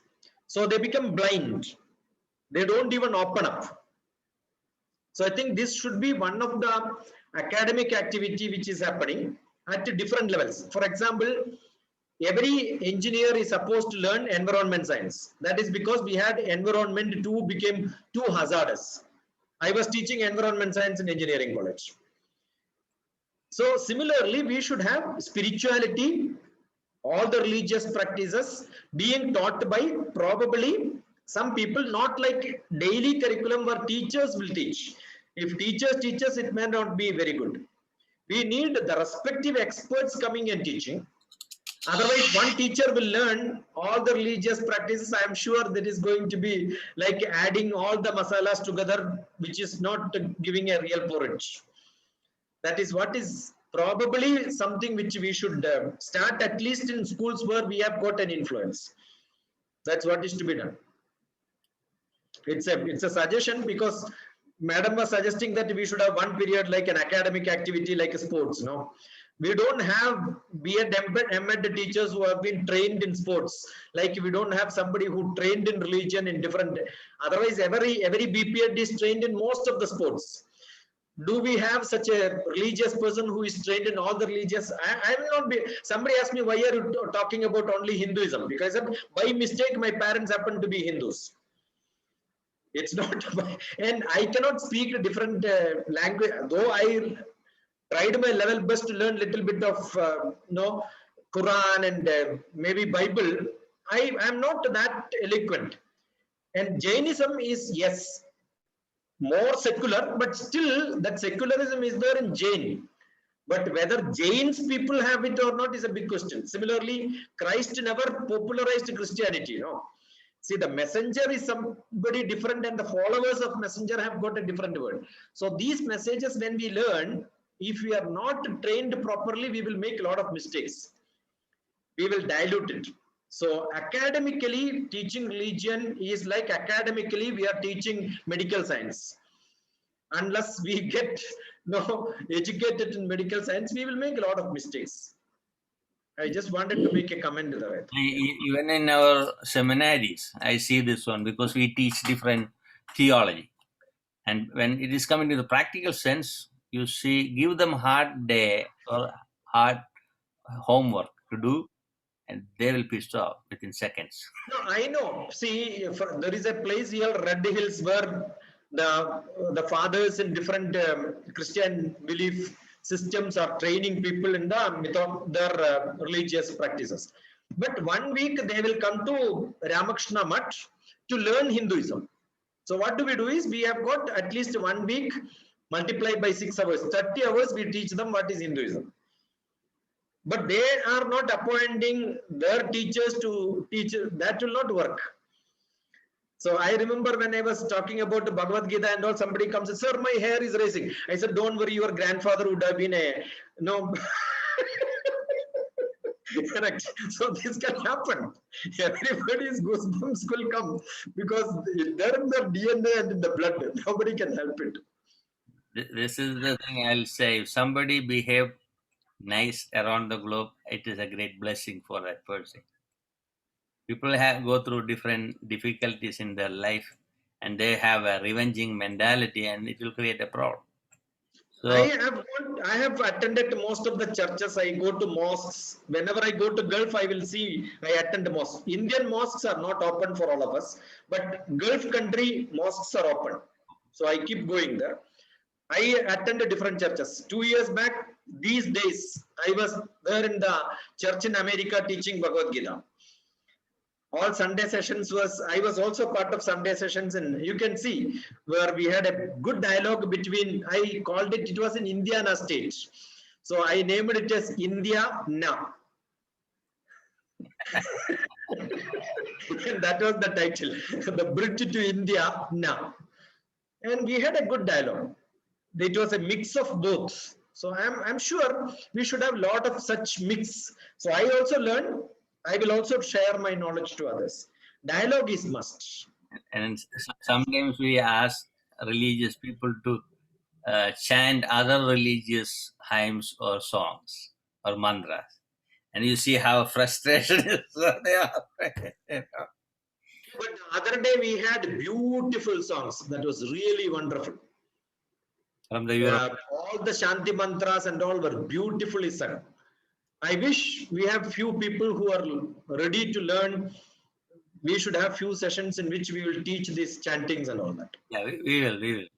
We will. And we should have an ethnic expo. I had such an ethnic expo in Indiana, Columbus. So we should have ethnic expo in which we all will sing different songs of different religions. The song is the best method to get into the heart of other people. I'm sure we should work on to that. The last thing we are discussing, I was discussing with the TP in the morning. We need all the music and all the cultural activities connected together.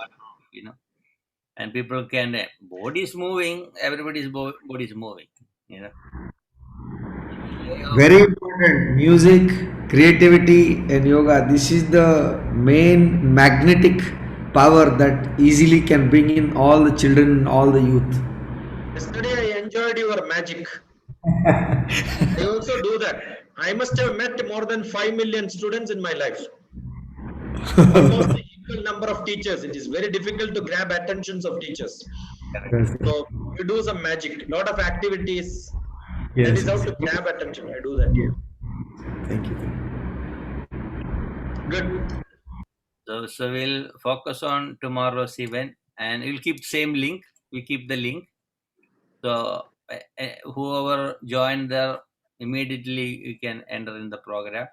Maybe last words from you all here. We have only very few people. 17 people are there. One word will be nice to have, you know, because today is actually the pre-ending. Yeah, Sakyam Bhadra.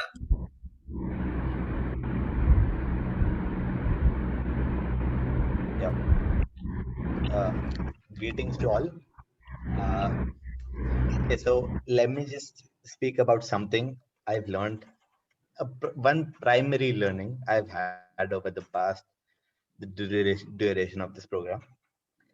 So we've had speakers on most religions, I would say. We have had Hinduism, we've had Christianity, we've had Buddhism, and today I think we had Jainism as well.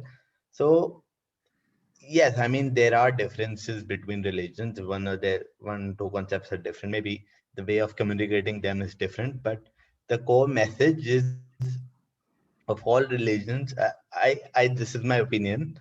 This is what I've been taking out from this is that the core message of almost all religions are the same. For example, the theme of kindness and being good to others. I think every religion has that, and even apart from religion, I think it appeals to people on a logical level as well. You don't need to be a very religious person, or you don't need to have to study all of these things to realize that we should be good and kind. But now here's the interesting part with psychology coming up. Okay, so I am going to reference a study right now. It's, I think, done at all 2008. So what they did was the researchers went out on the street, gave random people money, and then basically what the people had to do was either to spend it on themselves or to spend it on other people. So what they found was the people who spent the money on other people had a higher subjective well-being.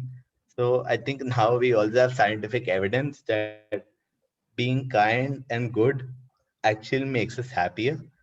So I think this ends the debate. And also, let's talk about the value of restricting our material wants, reducing our material wants. So in yoga, that would be, I think, Asti and Parigra. I'll mix it together because they're really similar. Also, greed is, I think, one of the 7 deadly sins in Christianity. So this that I know for a fact that it is a value in Buddhism. Probably is another religion as well. I'm not really sure. But even in this case, the there are, I mean, there's a concept in the West, I think minimalism. I think it is the kind of same thing. They reduce their possessions and then live off minimum things. Also, there was one study in psychology. Uh, I think it was Nickerson et al. It was published in 2003. What they found was, again, the same thing. The people with more materialistic attitudes, with more materialistic wants and desires, were had a lower subjective well-being. So what they did was, they went around to college freshes, students in the first year of college. What they did was they asked people, what are your aspirations from your life? What do you want from your life? So the people who surprisingly who said they wanted more of the material stuff, they had more of the material stuff. They got it after some time in their life. This was 20 years. So after 20 years, they got all those things. They achieved all that they wanted to, but they had a lower subjective well-being. So we have evidence that this way of living will bring us happiness. If we don't want to do it for others, we should do it for ourselves. And I think, yeah, that's what I've learned from the session mainly. Great. Purvi. Purvi. Nancy Pandey.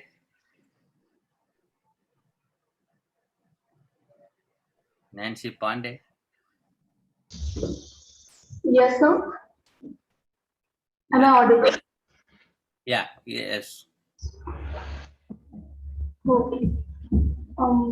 So I would like to share my experience through the internship.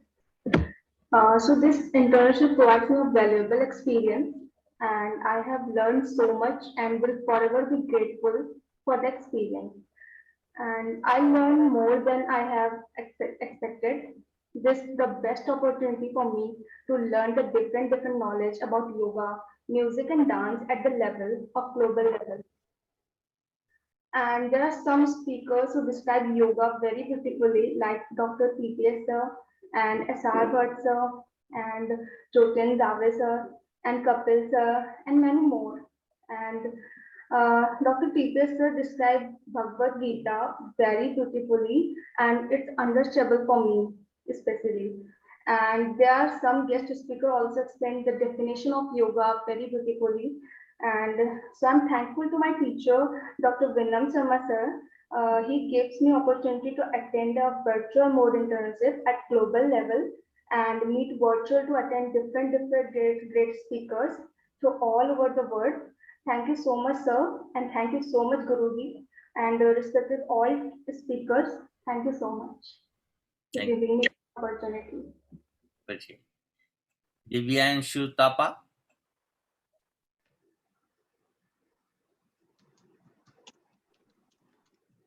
Which Suraj Kumar.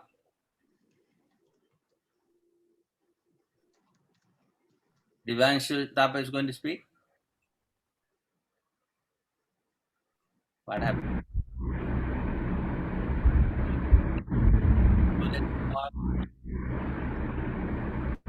Maybe they're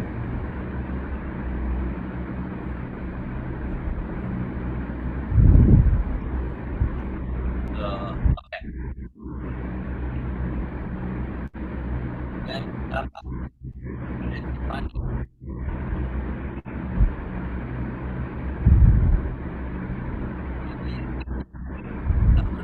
They're sleeping.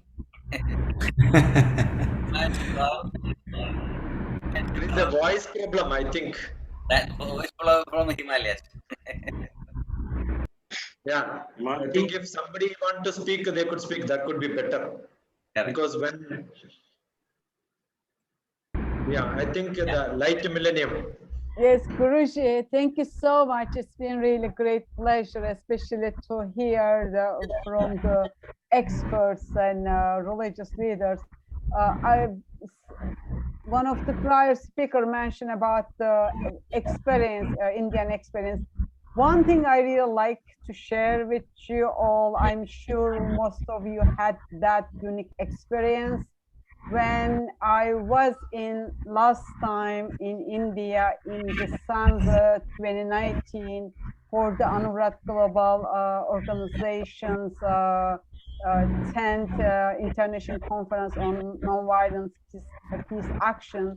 And I was determined to see any museum in Delhi, including Ahmedabad, Gandhi's museum that I'd like to see. And you will remember that we also celebrated in New York City 150th birthday of Gandhi. So I said, okay, to believe in the ideas and philosophy, to admire, and whatever the level or degree for my organization work or individual level I can reflect or incorporate it. But I didn't feel like without seeing Gandhi's museums that it's really fully reflecting. So I made a mission to myself, and I've seen 3 museums in Delhi on Gandhi's. I'm sure you know it, but the one I can't recall the name, but if I go through the photos, I may remember. One of the most exciting and unforgettable moments that I had, that somehow they, of course, with the technology, they created the sound of Gandhi's heart. I listened it a few times. It was so amazing. It's like, as a woman, and I had my son hard listening when I was pregnant to him, and listening Gandhi's heartbeat. It was so amazing. I just wanted to share as my one of experience. And in that line, I also went to Ahmedabad to visit Gandhi's ashram, and I have wonderful photos, and it is really so impressive. Everyone must visit, because to understand, I mean, it's not to you, to me, and anyone is like me, around me, who never had seen, those, or not clear idea, perspective, what really Gandhi's life meant, or how was it. I am still stunning, the simplest. Even I ask myself, do I live in this simple? It touched to really extreme. I mean, I wish I could. I'm not saying indicating that I am, but I wish I could, because I haven't trained that way. The other thing is, no one, again, it's not to you, but whomever is watching beyond Indians, the temples are just amazing, so gorgeous. Just like it was to me, as if visiting museum. I'm passionate to visit the museum anywhere I go, because if I don't see, if some people visit the religious mosque, church, temples, but for me the museums are the most important, because it brings, or through our centuries, millennia, the culture. Therefore, I've been archaeological museum in 2-3 times, and also visited those temples. It was, I mean, each of them so much rich, and people were so warm and very impressive. Just those are my kind of abstract impression. I'd like to thank to all hospitality and beautiful, remarkable architecture and museums, and I'm really still most impressed. 3 in India, one in, I couldn't go the second one in Ahmedabad, Guruji, what the reason, but I've seen where Gandhi launched the Salt March. So thank you for giving me that opportunity to bring out that. Otherwise, there was, you don't think all the time when the occasion is around, you want to kind of express it. Thank you. Thank you. Swami Dharman, do you remember Gandhi's song? Sorry, I am not able to hear you properly. Gandhi's favorite song.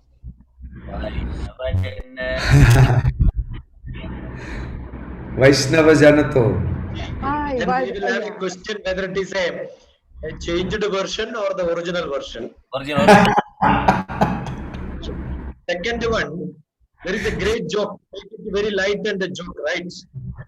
Sometimes to maintain and demonstrate the poverty, we have to invest a lot of money. To maintain poor living people, there is a rich, expensive programs. Take it light. It's a joke.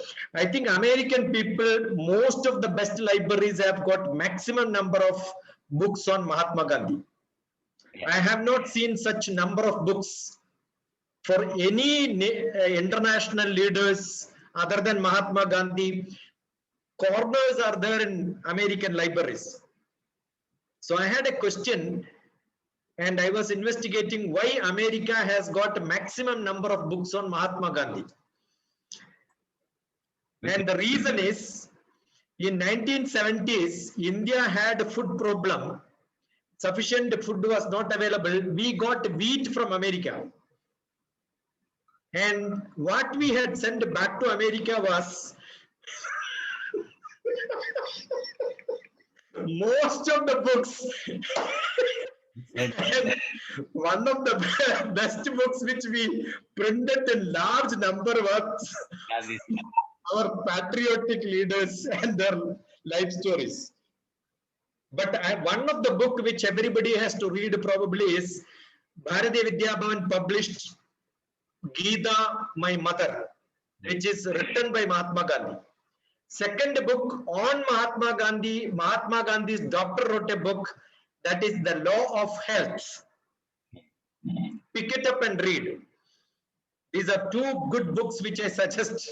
One written by Mahatma Gandhi, another one was written for Mahatma Gandhi. That book contains a beautiful picture of Mahatma Gandhi on his 74th birthday with a small quotation, which I don't want to tell now. People must be curious to look at how he looked at his own life. If not, you should see the two movies. One, Mahatma Gandhi's life story, which is well known. Second one, there is another version of Mahatma Gandhi, Gandhi, My Father. Right. There is a book, there is a movie which is created. As the children, how do they look at not the father of nation, the father of the kids, right? So there are different aspects to be understood when we learn. It's nice to, I got into Bhagavad Gita because I read Mahatma Gandhi's Gita, My Mother. That was my starting. We had politicians turned into spiritual person. I keep saying Aurobindo was one of the best examples. But we had somebody in politics who merged into spirituality. That was Mahatma Gandhi. He lived like a spiritual man. But then everybody has this problem. They have their own cult of people where protect them, take care of them, safeguard them. I think Britishers took care of Mahatma Gandhi much better than as Indians would have taken care of Mahatma Gandhi. Because they respected him, gave him values, every word was like pearls, because they wanted to maintain Mahatma Gandhi like that. Otherwise, he cannot travel in second class ordinary compartment. Right? He was not traveling with other co-passengers. He was traveling alone in the second class ordinary compartment. That's why I said sometimes compartments were running for just for one person, so that he will not travel with other. Otherwise, a higher class would have been much cheaper. Got it? So Britishers took care of Mahatma Gandhi well,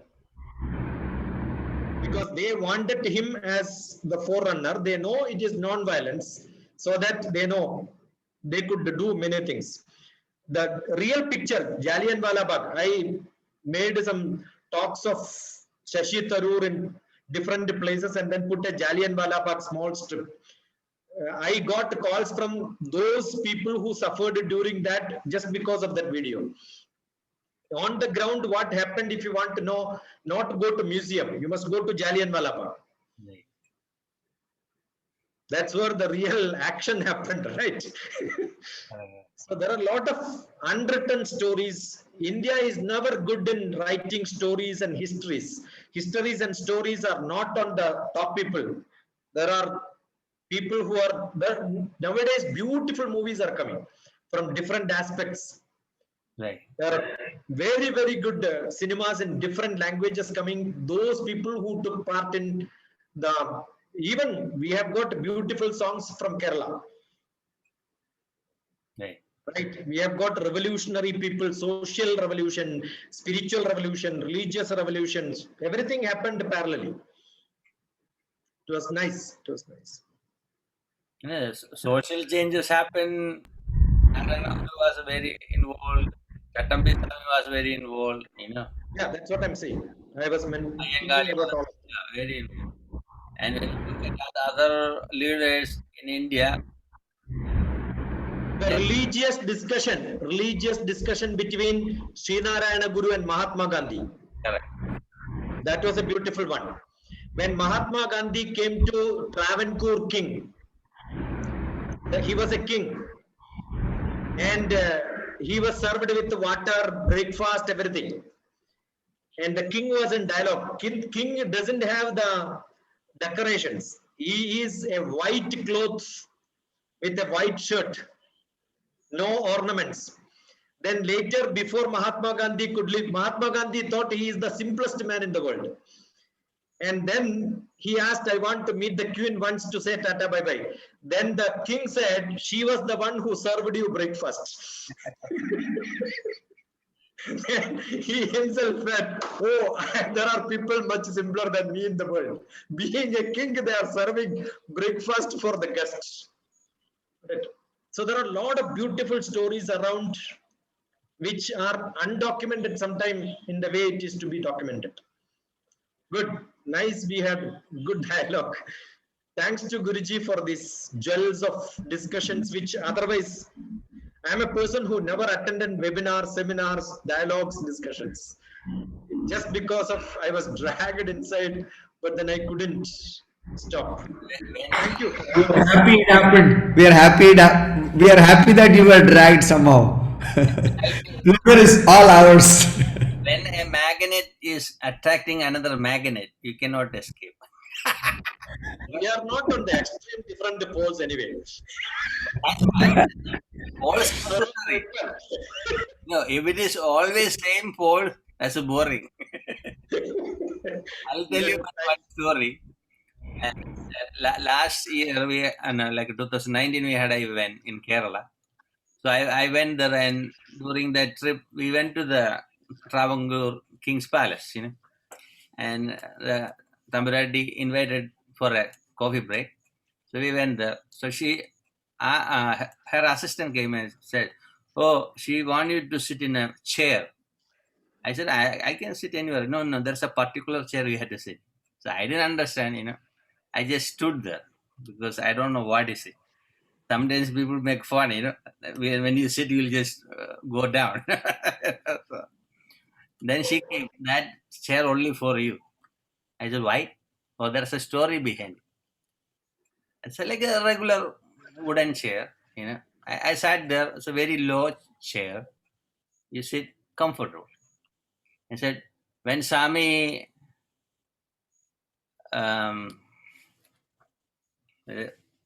this Sami, master came to Kerala, he sat on that chair. Sami Buva sat on that chair. Sai Baba sat on that chair. Amrdanandamai sat on the chair. Modi also sat on the chair. I said, should I destroy that chair? No, we give you a respect. You had to do more work than they did. I said, okay, I'll try my best. We had a joke, and she was telling us how Kerala joined the Indian Union because there was a force. I think Patel or somebody, coming to Kerala leadership and saying we have to join, otherwise we have to fight. And they don't want to lose all the men in the countries, like 3 countries, Cochin Kingdom, Malabar Kingdom, the Travancore Kingdom. And they join in the union to avoid unnecessary fight. But still they protect all the wealth in the temple, and they kept it very well. The simplicity is remarkable. I spend more time with the Travancore Kingdom and the Cochin Kingdom. Cochin Kingdom, I grew up with it. Yeah. All the friends are from Cochin Kingdom. My mom was a teacher to the King's school. So when you look at the kings around the globe, the way they treat people so bad, But whatever happened in the past, now we had to create a globalized system for spiritual movement. I'm glad we had 5 imams in our event. That's not normal in a yoga event. I remember 30 years back when I invite, they never come. Or bishops never come.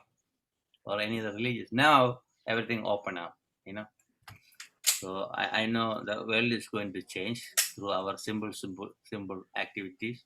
We educate people like students from Amity University. Students, they see how we are interacting, So they can bring these ideas and they can incorporate in their areas, working areas, and they can teach the next generation. This is supposed to be passed on to the next generation. That's why we do all the hard work. Otherwise, why we had to do 30 days without sleep and do things, not making any money out of it. People think, oh, so many logos in the flyer. Maybe he's getting millions,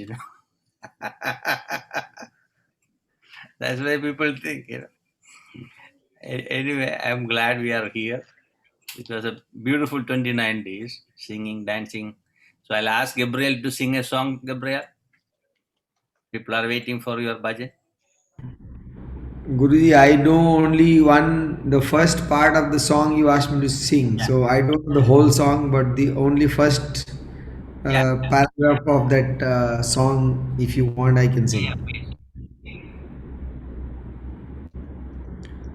वैष्णव जन तो तेने कहिए जे पीड़ पराई जाने रे वैष्णव जन तो तेने कहिए जे पीड़ पराई जाने रे पर दुखे उपकार करे तो ये पर दुखे उपकार करे तो ये मन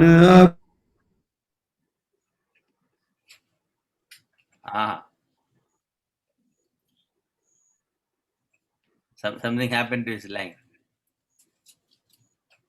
पीड़ पराई जाने रे वैष्णव जन तो तेने कहिए.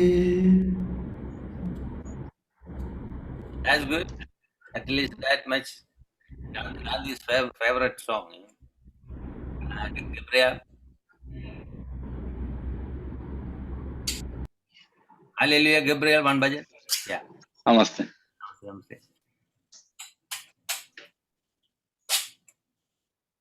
तुम्ही बाजारे माना तुम्ही जपरे माना ओम श्री राम जय राम जपरे माना तुम्ही बाजारे माना तुम्ही जपरे माना ओम श्री राम जय राम जपरे माना ओम श्री राम जय राम जपरे माना ओम श्री राम जय राम जपरे माना ओम श्री राम जय राम जपरे माना ओम श्री राम जय राम जपरे माना ओम श्री राम जय राम जपरे माना ओम श्री राम जय राम जपरे माना ओम श्री राम जय राम जपरे माना ओम श्री राम जय राम जपरे माना ओम श्री राम जय राम जपरे माना तुम्ही बाजारे माना तुम्ही जपरे माना ओम श्री राम जय राम जपरे माना Om Shri Ram Jaya Ram Japare Mana. Om Shri Ram Jaya Ram Japare Mana. Om Shri Ram Jaya Ram Japare Mana. Om Shri Ram Jaya Ram Japare Mana. Om Shri Ram Jaya Ram Japare Mana. Om Shri Ram Jaya Ram Japare Mana. Om Shri Ram Jaya Ram Japare Mana. Om Shri Ram Jaya Ram Japare Mana. Tumi bajare mana, tumi japare mana. Om Shri Ram Jaya Ram Japare Mana. Tumi bajare mana, tumi japare mana. Om Shri Ram Jaya Ram Japare Mana. Om Shri Ram Jaya Ram Japare Mana. Om Shri Ram Jaya Ram Japare Mana. Om Shri Ram Jaya Ram Japare Mana. Om Shri Ram Jaya Ram Japare Mana. Om Shri Ram Jaya Ram Japare Mana. Om Shri Ram Jaya Ram Japare Mana. Om Shri Ram Jaya Ram Japare Mana. Om Shri Ram Jaya Ram Japare Mana. Tumi bajare mana, tumi japare mana. Om Shri Ram Jaya Ram Japare Mana.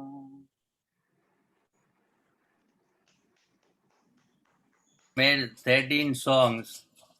It all are in the YouTube now. In 2005, during the international traveling programs, we made it within 13 hours, 13 songs recorded. We didn't prepare. I asked some friends to come and join. And when I opened the door in the studio, I saw my college mate with the drums. I said, "Can you play?" So he just made the thing. So now he is listening those songs, learning. Maybe in near future we'll make our own new one, A lot of bhajans we do, but we didn't get enough time to focus on these recordings. Which song you want me to sing, Gabriel? Take few of them. Vinayaka. Suchita wanted to speak. Yeah, please. Sujita. Raising hand, yeah. Are you going to sing? Thank you. Greetings to all. Yeah. It's like a kirtan, and that is Madhav Mane Hare Madhure Manohare Giridhare Gopala. Mane Hare Madhure Manohare Giridhare Gopala. Jai Giridhare Gopala. Jai Giridhare Gopala.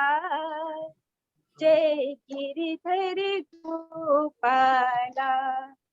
Madhav Mane Hare Madhure Manohare Giridhare Gopala. Giridhare Gopala. Jai Giridhare Gopala. Jai Giridhare Gopala. You keep on continuing this kirtan for long, and I find peace there. And thanks for such a wonderful event. We learned so much, and we have been through all types of interactions, from science to religion to individual lectures and everything, and that was extremely wonderful. And then I want to speak a little poem as well. It was when I was a child, I learned a poem that सबसे पहले मेरे घर का अंडे जैसा था, तब मैं यही समझती थी बस इतना ही है संसार। फिर मेरा घर बना घोंसला सूखे तिनके उसे तैयार, तब मैं यही समझती थी बस इतना सा है संसार। जब मैं उड़ी आसमान में तब पंख पर ही समझ में मेरे आया बहुत बड़ा है ये संसार। That's true for your yoga festival. When you come across so many people, you learn a lot, and when you fly in that sky, you find out that the horizon is too far and you are just in the flight mode. And Definitely. We will fly together, flock together, and learn together. Thank you so much, Guruji. Thank you, all the speakers. Thank you, Gabriel, for your such a beautiful bhajan. And thank you, everybody out there in this session. Thank you. Dileepji, Swami Sharanam Ayyappa. Wonderful, Sujita. Yeah. She opened up now. She's ready to sing Yeah. again. So I'm going to play my bhajan. Let us see.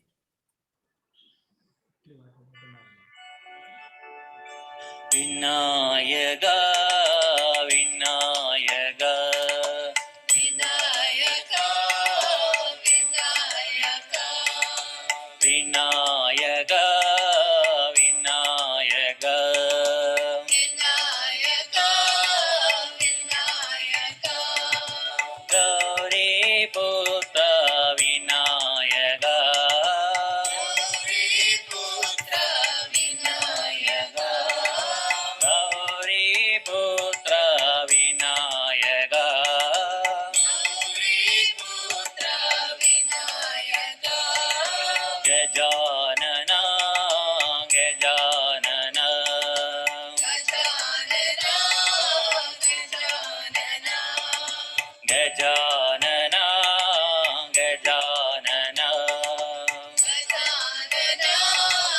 Gajanana, Gauri Putra Gajanana, Gauri Putra Gajanana, Gauri Putra Gajanana, Gauri Putra Gajanana, Vinayaka, Vinayaka, Vinayaka, Vinayaka, Vinayaka, Vinayaka, Vinayaka, Vinayaka, Gauri Putra Vinayaka, Gauri Putra Vinayaka, Gauri Putra Vinayaka, Gauri Putra Vinayaka, Gajanana, Gajanana, Gajanana, Gajanana, Gajanana, Gajanana, Gajanana, Gauri Putra Gajanana, Gauri Putra Gajanana, Gauri Putra Gajanana, Gauri Putra Gajanana, Vinayaka, Vinayaka, Vinayaka, Vinayaka, Vinayaka, Vinayaka, Vinayaka, Vinayaka, Gauri Putra Vinayaka, Gauri Putra Vinayaka, Gauri Putra Vinayaka, Gauri Putra Vinayaka, Gajanana, Gajanana, Gajanana, Gajanana, Gajanana, Gajanana, Gauri Putra Gajanana, Gauri Putra Gajanana, Gauri Putra Gajanana, Gauri Putra Gajanana, Vinayaka Gajanana, Vinayaka Gajanana, Vinayaka Gajanana, Vinayaka Gajanana, Gajanana, Vinayaka, Vinayaka, Vinayaka Gajanana, Vinayaka Gajanana, Gajanana, Vinayaka, Gajanana, Vinayaka, Vinayaka Gajanana, Vinayaka, Vinayaka, Vinayaka,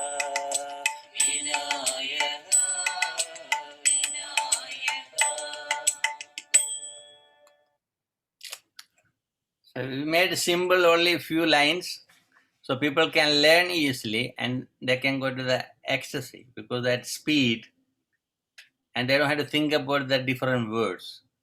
For anybody from abroad, easy to learn, and they can understand the meaning and they can dance.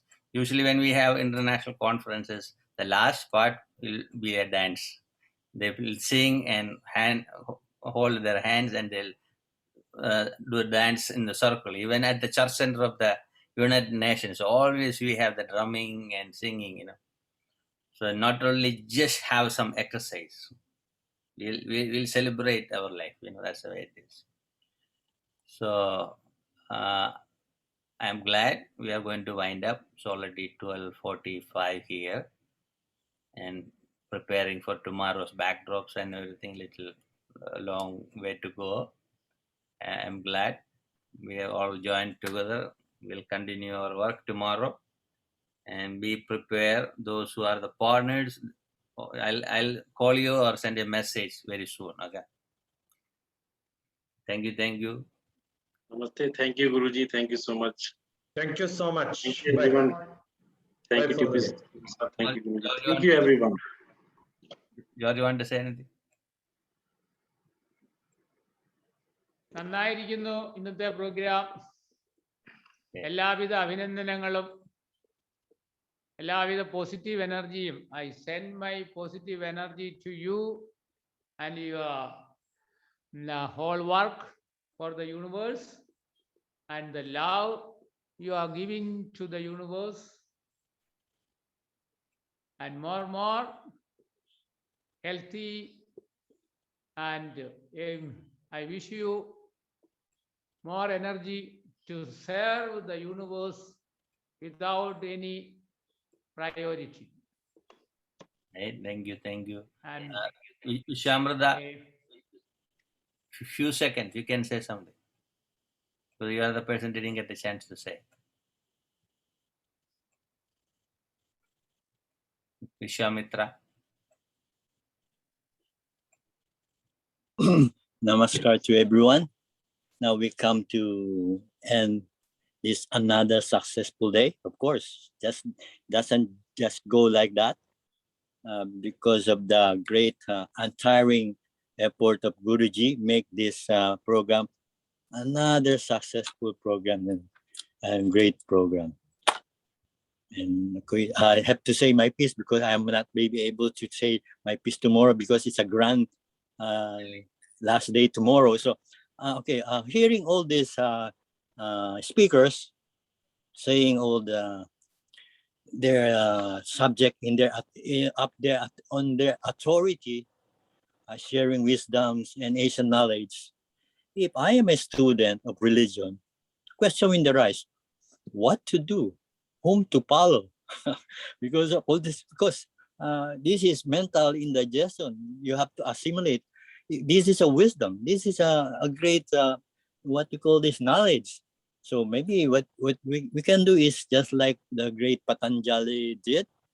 Every limb, he knows every limb is give importance. So that's why he came up with the 8 limbs of yoga or Ashtanga yoga. Same way, we can integrate these philosophies into one and make an integrative approach. Because nothing to be throw away. This is all what the people needs. That's things I can say. Thanks again, Guruji, for more power to you. So see you all tomorrow. Have a good night, those who are in India. Have a good day in America. Thank you. Thank you, Deep Ram. Thank you.